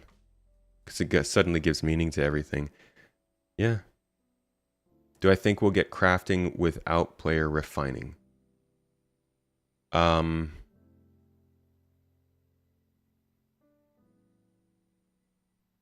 don't know, that's a good question. We could, they could, but refining is an important part of the crafting process.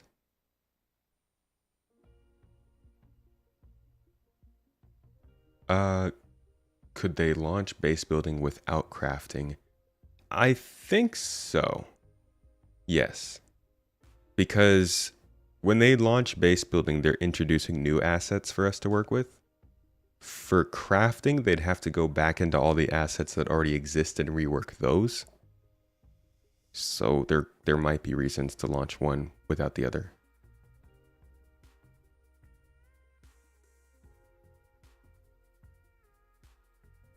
Will they name the crafting system StarCraft? I imagine they would have if it, the obvious weren't true. We technically already have crafting. Please don't make that same joke that Scott just made. Yeah, I do think that refining would be good to include here. But they haven't talked about that. This is where you choose the materials, and the better materials you choose will result in a better structure.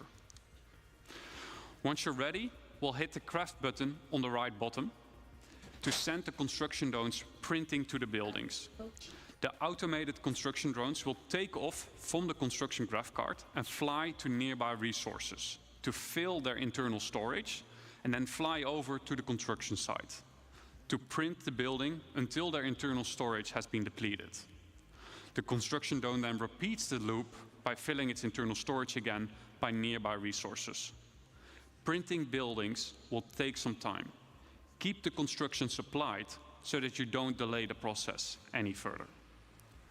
Let's say our building did just finish printing, then what? Then we need power. We need to power the building. All structures. Scott, I didn't say that because I don't appreciate your jokes. I said that because I want them only coming from you. Come on now. Will have a unpowered and a powered state that we can manage inside the resource manager. To provide structures with power, I'm wondering how involved we're going to be able to get with water, because it's both a resource that we need to run it, each building, but I think it's also something we'd probably be able to sell as a commodity. So I wonder if we're going to have things like in Satisfactory where you have to suck up the water to run your plants. We need materials to build, so you doubt it. Yeah, they'd have to do the whole material system. I don't know. Maybe they could launch it without crafting, maybe not. If we don't have player refinings, how will we be able to get the better refined ores? Well, that could be just like the next update or something. Just bumping parts in over time. Serious only from now on? Boring. Wonder how they will set up the base ownership part. If you're in an org and build, will the org own it, or will there be an option for private ownership while letting others have access? That will be interesting how they handle that. Like if you build a building on somebody else's property, how does the permission system work?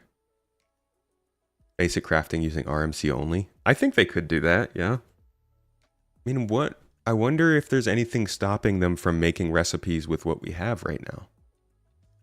Like, what do you have to add to the materials for them to actually work? If they were going to do the whole basic crafting with RMC, what would be the next step beyond just replacing that RMC with the gold?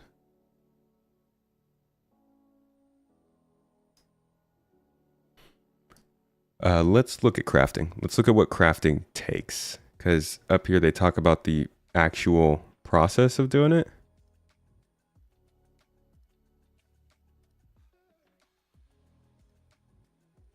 Crafting looked at individually. Let's bring them in order how you, as the player, will experience the crafting profession. You will start with acquiring the correct blueprints as the first step in the crafting process. As Jacob already mentioned, blueprints can be acquired in multiple ways. Let me give you some examples here.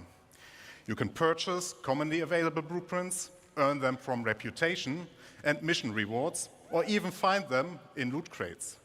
All content in our game could reward you with a blueprint. Some blueprints will be challenging to find, so players working together may find them easier to acquire. While you may find a blueprint on a datapad or other portable device, the blueprint itself is not a physical item. You don't collect them in a box or stack them on a bookshelf. Blueprints are digital. Once you claim one, it is permanently added to your personal library. This library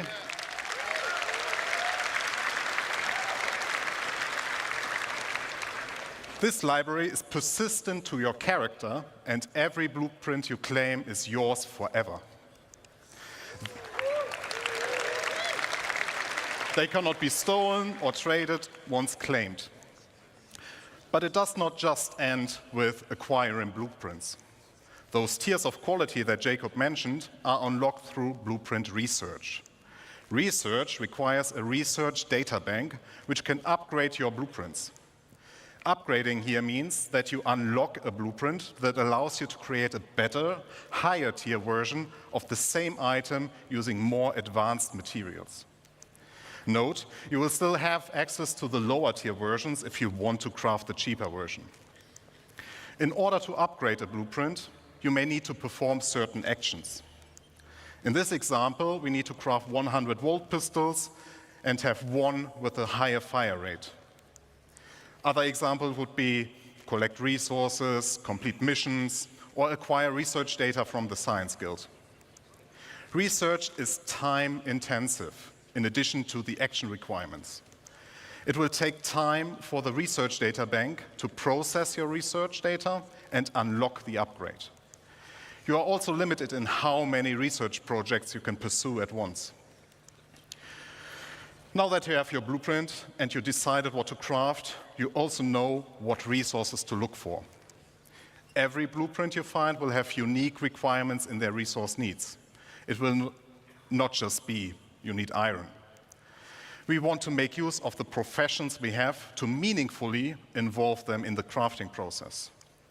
Especially for the more advanced blueprints, you can expect that it will require materials from multiple sources. And, as already mentioned by Jacob, pay attention to the quality. If you want to have the perfect item, you also need the best quality. Here, the best way to find the best resources is to get out and explore the world. If you want to find the best hidden materials, then you get yourself a top quality radar. Once you collected the raw materials, the next step is refining them. Refining, like crafting, requires blueprints. Refining blueprints take primary, secondary, and catalyst materials and produce refined materials. The rule is... Now, we had refining actually in the works quite a couple of years back. They were working on player refining for ships. And I think this is part of the reason we never saw it, is they realized they needed to make sure it would work well with the crafting system or with whatever they were going to do with materials. And then they were like, oh, we're going to have to do all that before we can actually make sure crafting works. At least I'm hoping that's what happened, because the fact that they did not put refining in earlier, like if they had done refining and then refining, I can guarantee we probably would have seen some kind of weird rework to refining right now to fit what they're doing for crafting. So either they held off on doing refining on purpose because of this, or it's good that they had to, because it was a kind of a bit of a focus back in the monthly reports, I think 2 or so years ago, 2 to 3 years ago. Are you right in thinking no more wipes until 1.0? That's what they would like to do. I'm guessing they're still going to have to do at least one more. And then the 1.0 wipe. But I think that it's going to be a lot less than we're used to. What mic do I use? The Shure MV7. Very simple. The quality of the primary raw material defines the quality of the refined material. The secondary material you put in has an impact on the quantity and the time the refining process will take. An optional catalyst can speed up the process further. Let me give you a simple example. If you want high quality steel, you need to put in the best iron you have in the primary slot. You can put any quality coal in the secondary slot without affecting the quality of the steel. But the quality of the coal will influence how much of it you need to produce steel. As an example, if you put in low quality coal, you might require 4 SCU of coal versus high quality coal that only requires 2 SCU. This is one of the important use cases for low quality materials that Jacob mentioned. You can use refining stations in the world as they will be converted to this new process. You can build your own refineries for yourself, you can get your org to help you out, or you can simply trade for the materials that you need on the open market. Now, we are reaching the final step. You got the blueprints, you gathered resources, and refined materials. Now you can create the item you want. And this item can be anything. You will be able to craft anything from FPS equipment to vehicle components, even entire vehicles and buildings. You just need access to the relevant crafting machine.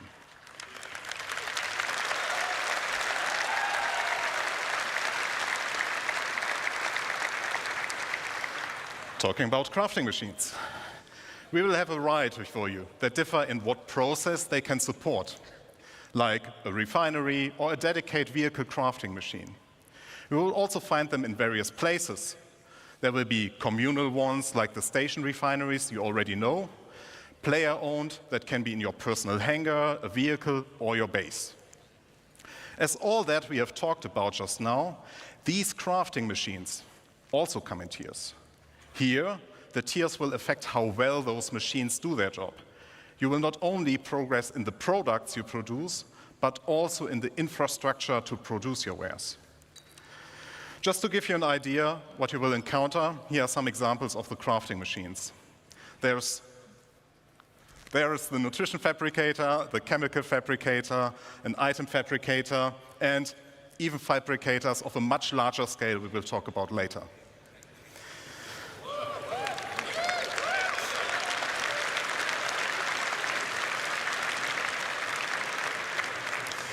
Talking about scale, I would like to talk about the future of crafting and the scale it will have in the game that you all know, and how it will change the game moving forward. As you all know, we have a lot of items in the game, and they all require their own unique blueprints. That means our aim is to have more than 1,000 blueprints that include the creation and the refining blueprints. And each of those can be researched to unlock tier upgrades up to tier 3 or tier 5. That's a lot of blueprints. And it will surely take a lot of time to unlock everything. So I, personally, recommend that you, as the crafter you are, focus on a specific field first and extend your knowledge from there. Collaborate and coordinate with your friends and fellow players. If you're part of a group, we invite you to share responsibilities with your org mates. Maybe you will be the FPS crafter while your friend is a ship crafter, but they know a ship component crafter specialist. There's a lot of content, and it will continue to grow over time. You are free to be a generalist crafter, a specialist, or something in between. Pick the blueprints you care about and be the best. Have an exotic shield generator that no one else has the blueprint for but you. Help others and earn credits while doing so. It is a real profession in the game that will benefit from your dedication and attention. As you can tell, crafting will have a huge impact on everything in the game. Even if you do not want to get actively involved, at some point you will stumble over a weapon that got crafted by someone else, and you will be using it. I do wonder if we will see player selling next year. That's a big part of this. I think that's one of the most interesting parts of all of this is the idea of being able to host a shop to sell stuff that you're crafting or stuff that you find. If they brought player sales and trading into the game next year, that'd be such a big boost to how this game works.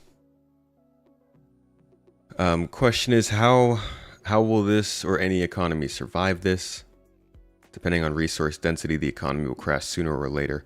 The economy is not solely player focused, so the company can continue to adjust and make sure the economy is actually moving along in the background.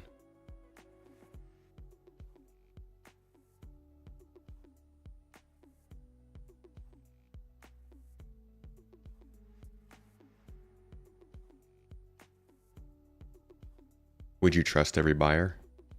No.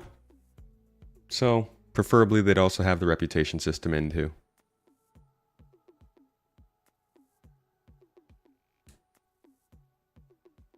Yeah, there's actually, there's a lot of things that they need to do before this works. We can't even, there's no ownership system that's working.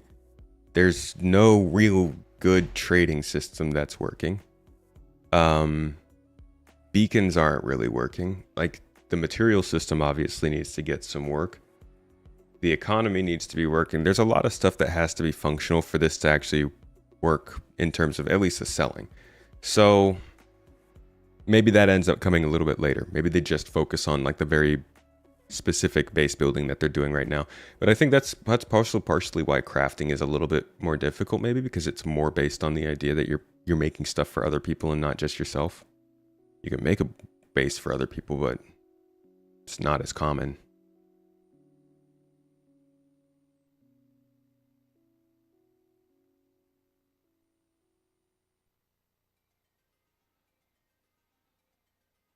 You want to know how they're going to solve merchantmen getting smoked like the loot pinatas when they add player trading in the merchantmen?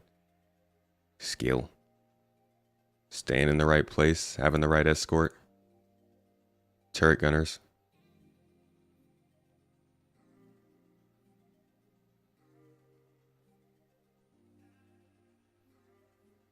Oh, they've got to do some kind of an escrow.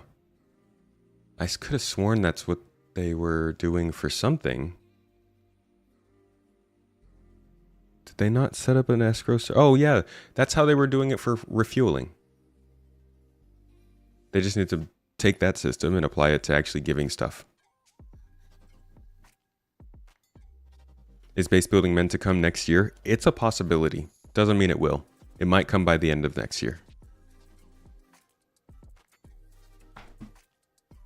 But it's not, I don't think it would be, like, I think they'll spend plenty of time talking about it, but I'm not sure if it's going to come.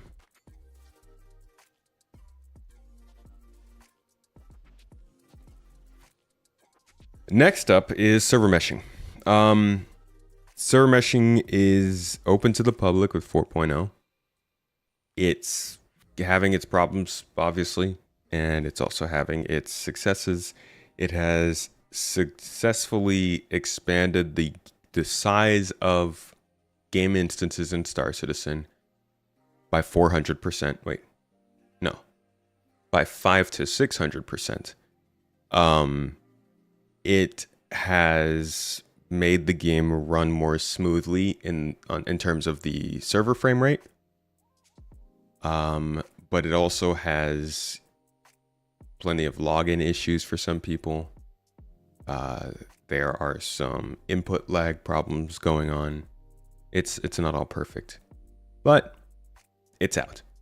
The last message that I can find on this stuff, and you guys please correct me if I'm wrong, but the last thing I could find on their overall testing, besides like what was being said in IC or Inside Star Citizen or Star Citizen Live, was this. They were doing a test on... Wait, is this the wrong one? Oh, it's this one. Yeah, sorry, it's this. They were doing they did a test of 2,000 players in an instance, which ran terribly, of course. But then they also did tests of lower players. And they had some observations that they gave us. When at 1,000 plus player concurrency, loading screens were long and observed across many players, loading late into the game. This was caused by waiting for a free hap to spawn in. This is something they changed with 4.0 with the spawning in hangars. Looking to see if queuing mechanism to ease the spawning process can help. Also looking at other spawning options, more on this later. Yeah. Observed several issues occurring with the ASOP during the high player count test, where the terminals would appear stuck when waiting for ships or hangars to be unstowed. We don't have that, I don't think, anymore.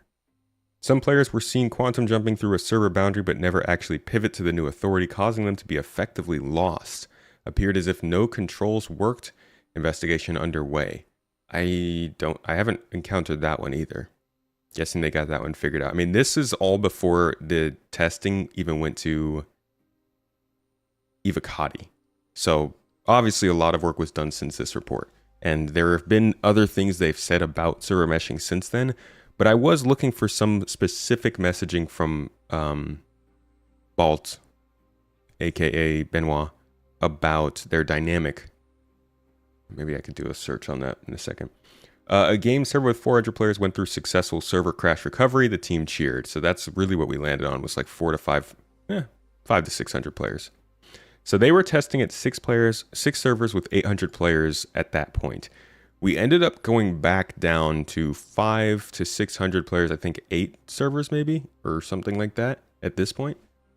And what we'll be looking for next year is what they settle into for the regular, if they're going to need to settle for a certain amount of servers per players, if they make progress on getting more players in a shard over time. How long does it take for them to advance past 5 to 600 players again, is what I'm saying.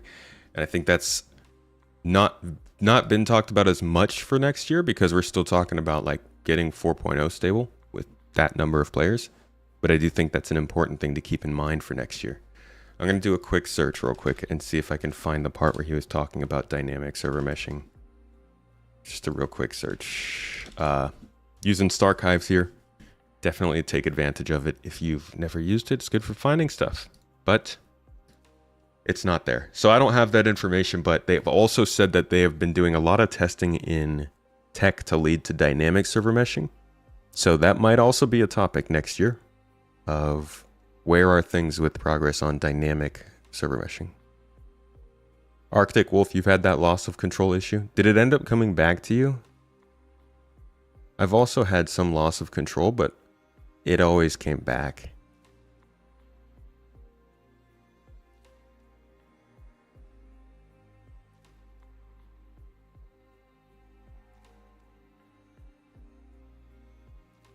Internal base building is summer. Is that right? Didn't Chris say like 12 months minimum?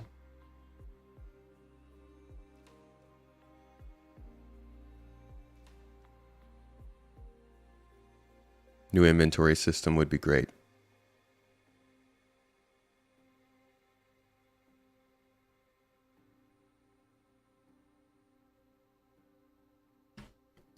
Okay. I also wanted to go back to the letter from the chairman. Not this most recent one, actually. I wanted to go back to the earlier one this year because I think it also has some interesting insight that's not necessarily said on the new one. So going back to, let's see. Going back to where he was talking about kind of what's going on moving forward. This is Chris, is he? This is some stuff that I kind of mentioned a bit in my video last week, but I want to go into more detail about this. Here's some comments said about what Rich wants to do with the game as he became the senior game director for both games. Firstly, I'd like to take this opportunity to say how great it is to be back working on Star Citizen. Some of you may already know me, but I was the core gameplay pillar director before I moved over to become the game director on Squadron 42 a few years back. With this new role, I will be coming on board to help push Star Citizen to the next stage of its development, ultimately culminating in leaving early access and releasing the 1.0 version of the game. This begins with identifying what features and content are required to create a fully realized space MMO while laying the foundation for future updates. To be 100% clear though, this doesn't mean going back to the drawing board or totally changing the vision of what SC currently is. With this aim, Chris and I have overseen the creation of a roadmap that takes us all the way up to 1.0 and outlines all the features and content we need, and just as crucially, the ones that will come post-release. With my role now overseeing both projects with Chris and the fact that Squadron 42 has hit its feature complete milestone, it has provided an opportunity to reshuffle the teams. This should see a larger contingent of gameplay teams now coming back to focus on Star Citizen.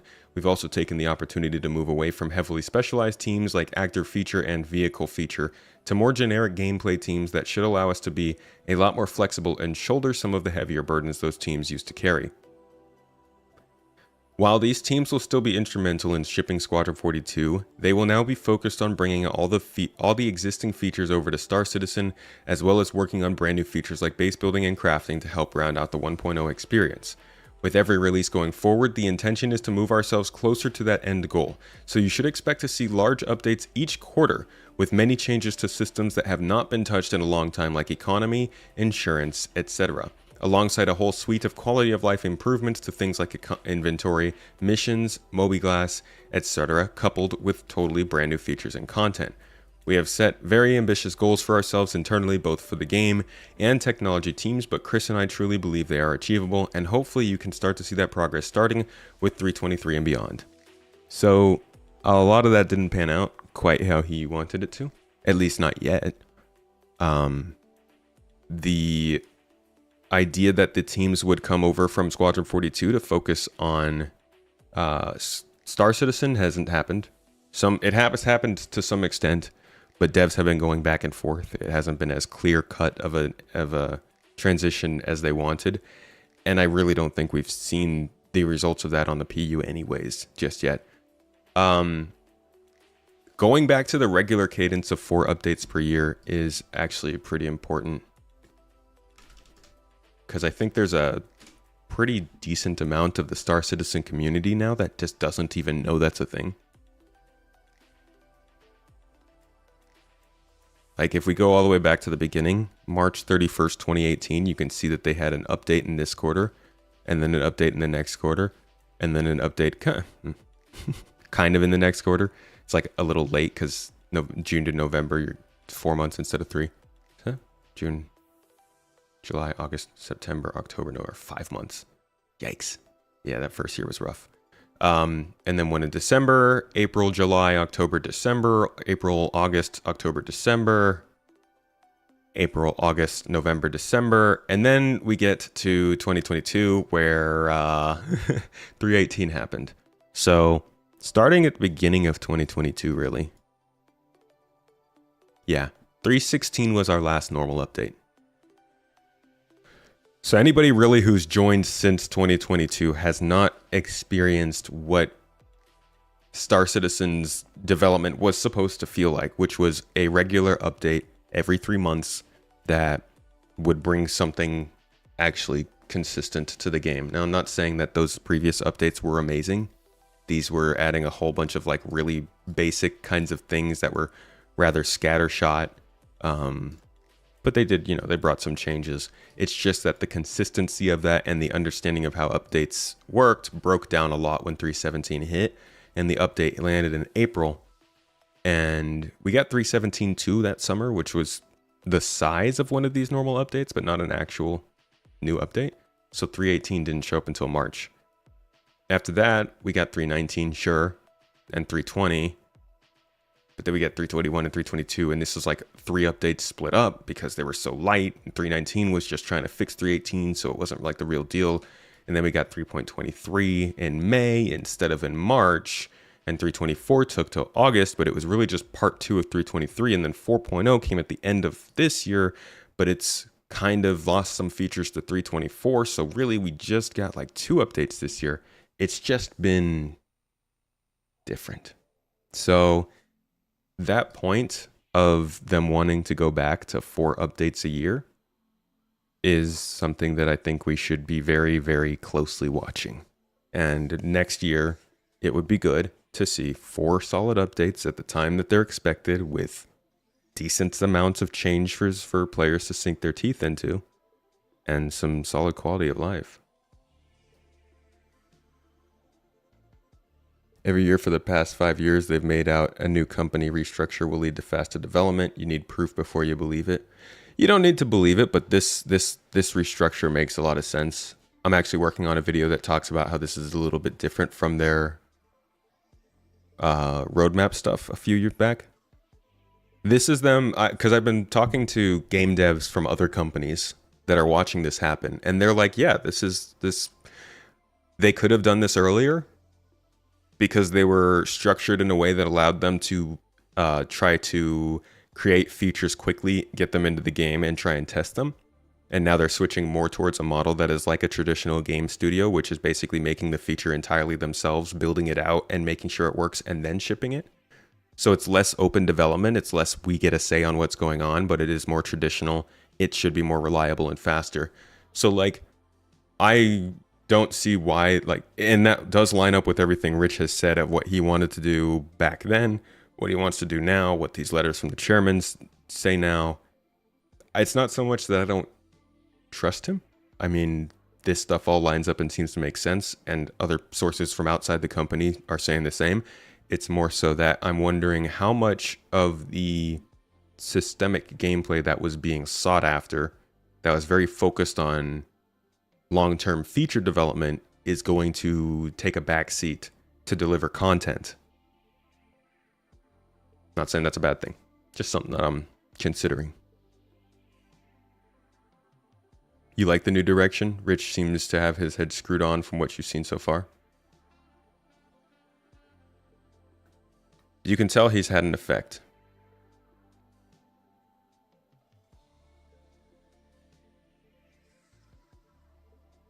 Been here since May 2016. They constantly changed how they would release patches and never have hit the mark.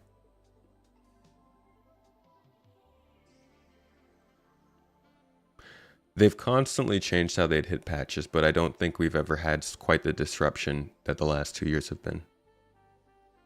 4 updates every year, 4 numbered updates that have some kind of a substantial change in the code base. I think every year is something that they set on for at least a few years that did decent for player expectations, but that's broken down over the last couple of years. I think they need to get the features all rolled out and then figure it out from there. Like the gameplay pillars need to be established as a base and then build everything on top. Henry, I think a lot of people have that view, but at this point, I think it's also taken too long. There's too much expectation for a real game, and CIG is like, we need to ship something. Well, not so much we need to ship something, we need something for our players to do. It doesn't mean that they can't go and continue to build the complexities on after the 1.0. But this does say we can't keep focusing on just making features anymore. New Perseus news? No new Perseus news. We were just talking about the possibilities of it coming into the game next year. Spoiler alert, we think it will probably be there. You think without the systemic stuff, SC will burn out after a while? It should stick to what makes it special.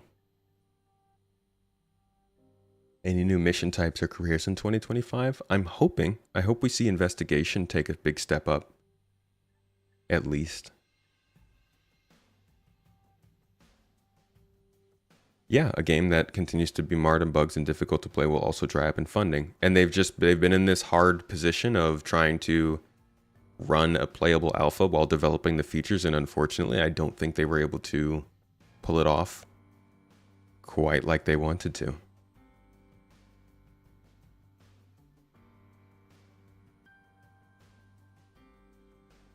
Weird to think how Rich is a guy to get things done when he's never shipped a game. Meanwhile, Todd has a resume full of sick games shipped. Just saying. I don't think anybody is like cheering that Todd's gone. People love Todd. That's very much a thing. I think to lay it out, like I'll explain the video that I made last week. I started from the front and then went back. And the more I went back in time to look at how CIG was handling its development, the more I realized that it's been moving towards this point the whole time. And every time that I looked at why or when they were making that move, Rich was there. Not to say he was pushing it, but just to say that, like, if you're going to look at somebody who's associated with this move, there's not really anybody else to consider. I could say maybe Torsten, because he became more in our face over that time as well. But I don't think anybody else really followed that path in the way that CIG's messaging did. So that's why I think that he will be associated with it. But I don't think that that has anything to do with Todd Pappy.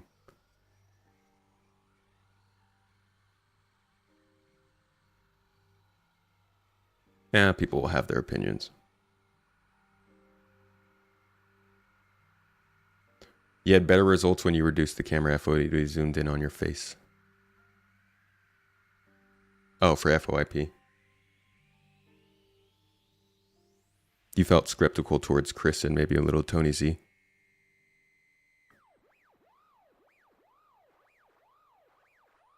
Torsten's been doing great stuff. I mean, the gameplay is very wrapped up in what Torsten is doing. Both Torsten and Johnny Jasivius, they have a lot of influence there.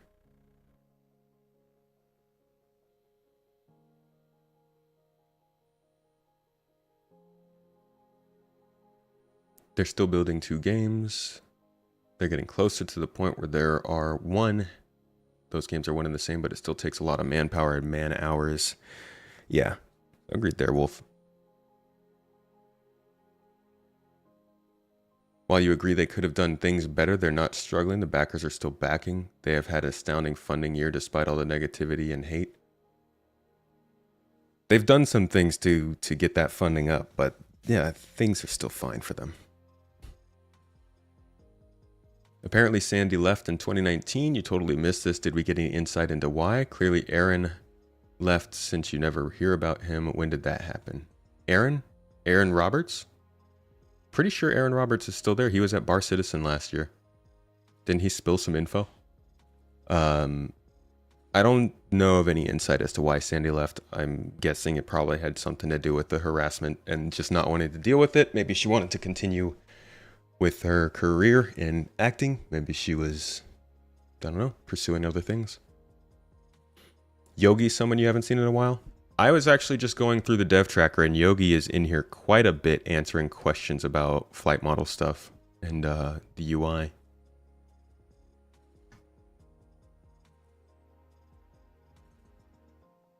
Thought Aaron was Squadron 42 director. I don't know.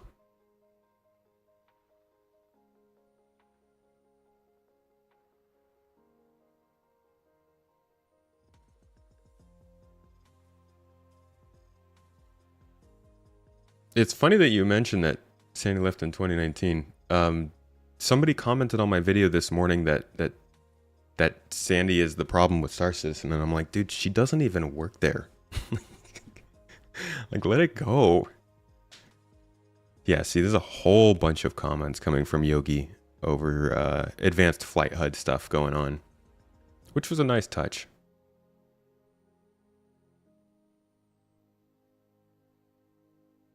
What do you think the at least 3 executives have been paid off totaling 25 years of experience?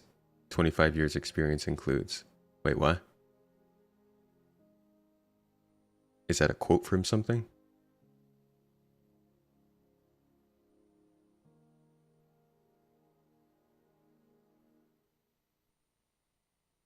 People focus on the funding when it's a player count that is probably more of an alarm. Yeah, and they know that. Playability for the player count. It's finally gotten to that point where they can't ignore the playability anymore. Laid off 3 executives?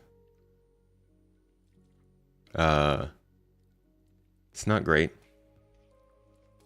Hate to see him go.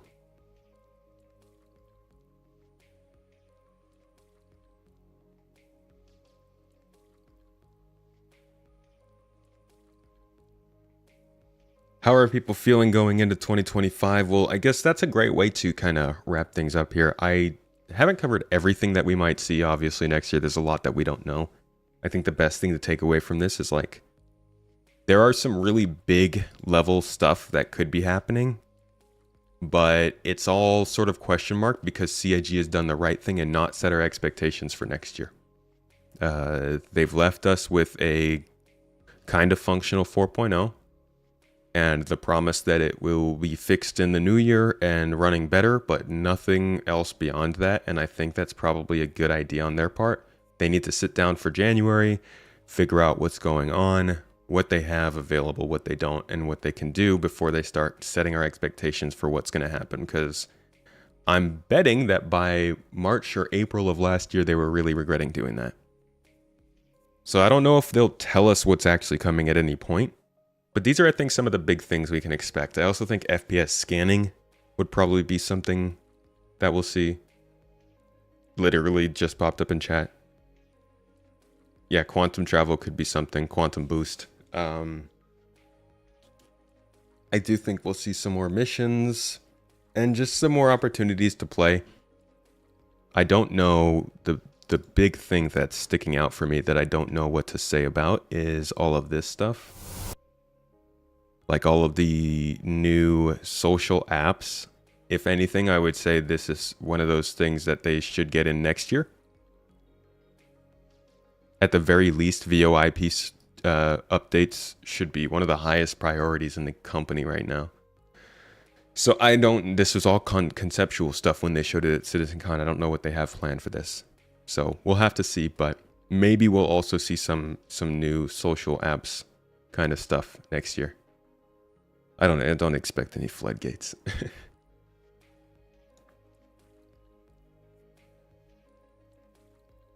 You're hoping for engineering? We'll definitely see engineering. That's almost low-hanging fruit at this point for them. Bit disappointed the new QT isn't an actual 4.0. Same. I was really hoping it would be.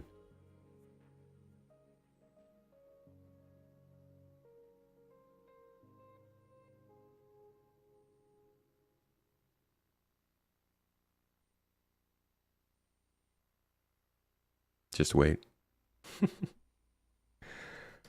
All right, y'all. That's about it for today. I think we got a decent look at the year ahead. Thank you everybody for coming, and big thank you everybody for being a part of this all year. It's been a crazy year for us. We went through quite a bit in the beginning of the year, and the process of getting everything up and running and working has put a lot on me and Mrs. Tomato. And the community was really freaking good at you know, you guys were there for us the whole time. So thank you everybody who's been coming to the streams, watching the videos, anybody who like helped us out during that time with our house. At any point during 2024, really appreciate you. And I hope you've had a good year. We all have our ups and downs, but I hope there are some pretty good highlights for yourself. A lot of love from me and Mrs. T. We will be with y'all for the foreseeable future. We're not going anywhere, and hope you guys aren't either. Hope to see you at our little stream tomorrow. We'll be doing our New Year's Eve stream, our 4th annual. For those who didn't see, I posted that on Twitter, and Mrs. Tomato will be putting that on the server announcement on Discord today. Anybody who is in the org is free to join us. We'll be hopping into the game, getting super drunk, lit, wasted, having a good time, celebrating New Year's for 4 different time zones, and it should be fun. If you're not part of the org, you're always free to join us. If you're not doing anything for the New Year's Eve celebrations, come hit up and chat, and bring your own drinks, bring your own fun. We'd be happy to have you with us. Yeah. So, thanks again, everybody, for being here. I hope you had a wonderful 2024. Once again, the best from me and Mrs. Tomato. Y'all have a lovely, lovely day. We will see you tomorrow. I'm going to send you over to Vertigo. We haven't rated Vertigo in a little while, so I'm going to send y'all over that way. Cheers to you, folks. You're good people. Love y'all. Treat yourselves well. Eat something good. Do something good. Spend some time with somebody you love. Treat yourselves well. You're good people. And I'll see you tomorrow. Bye-bye, beautifuls.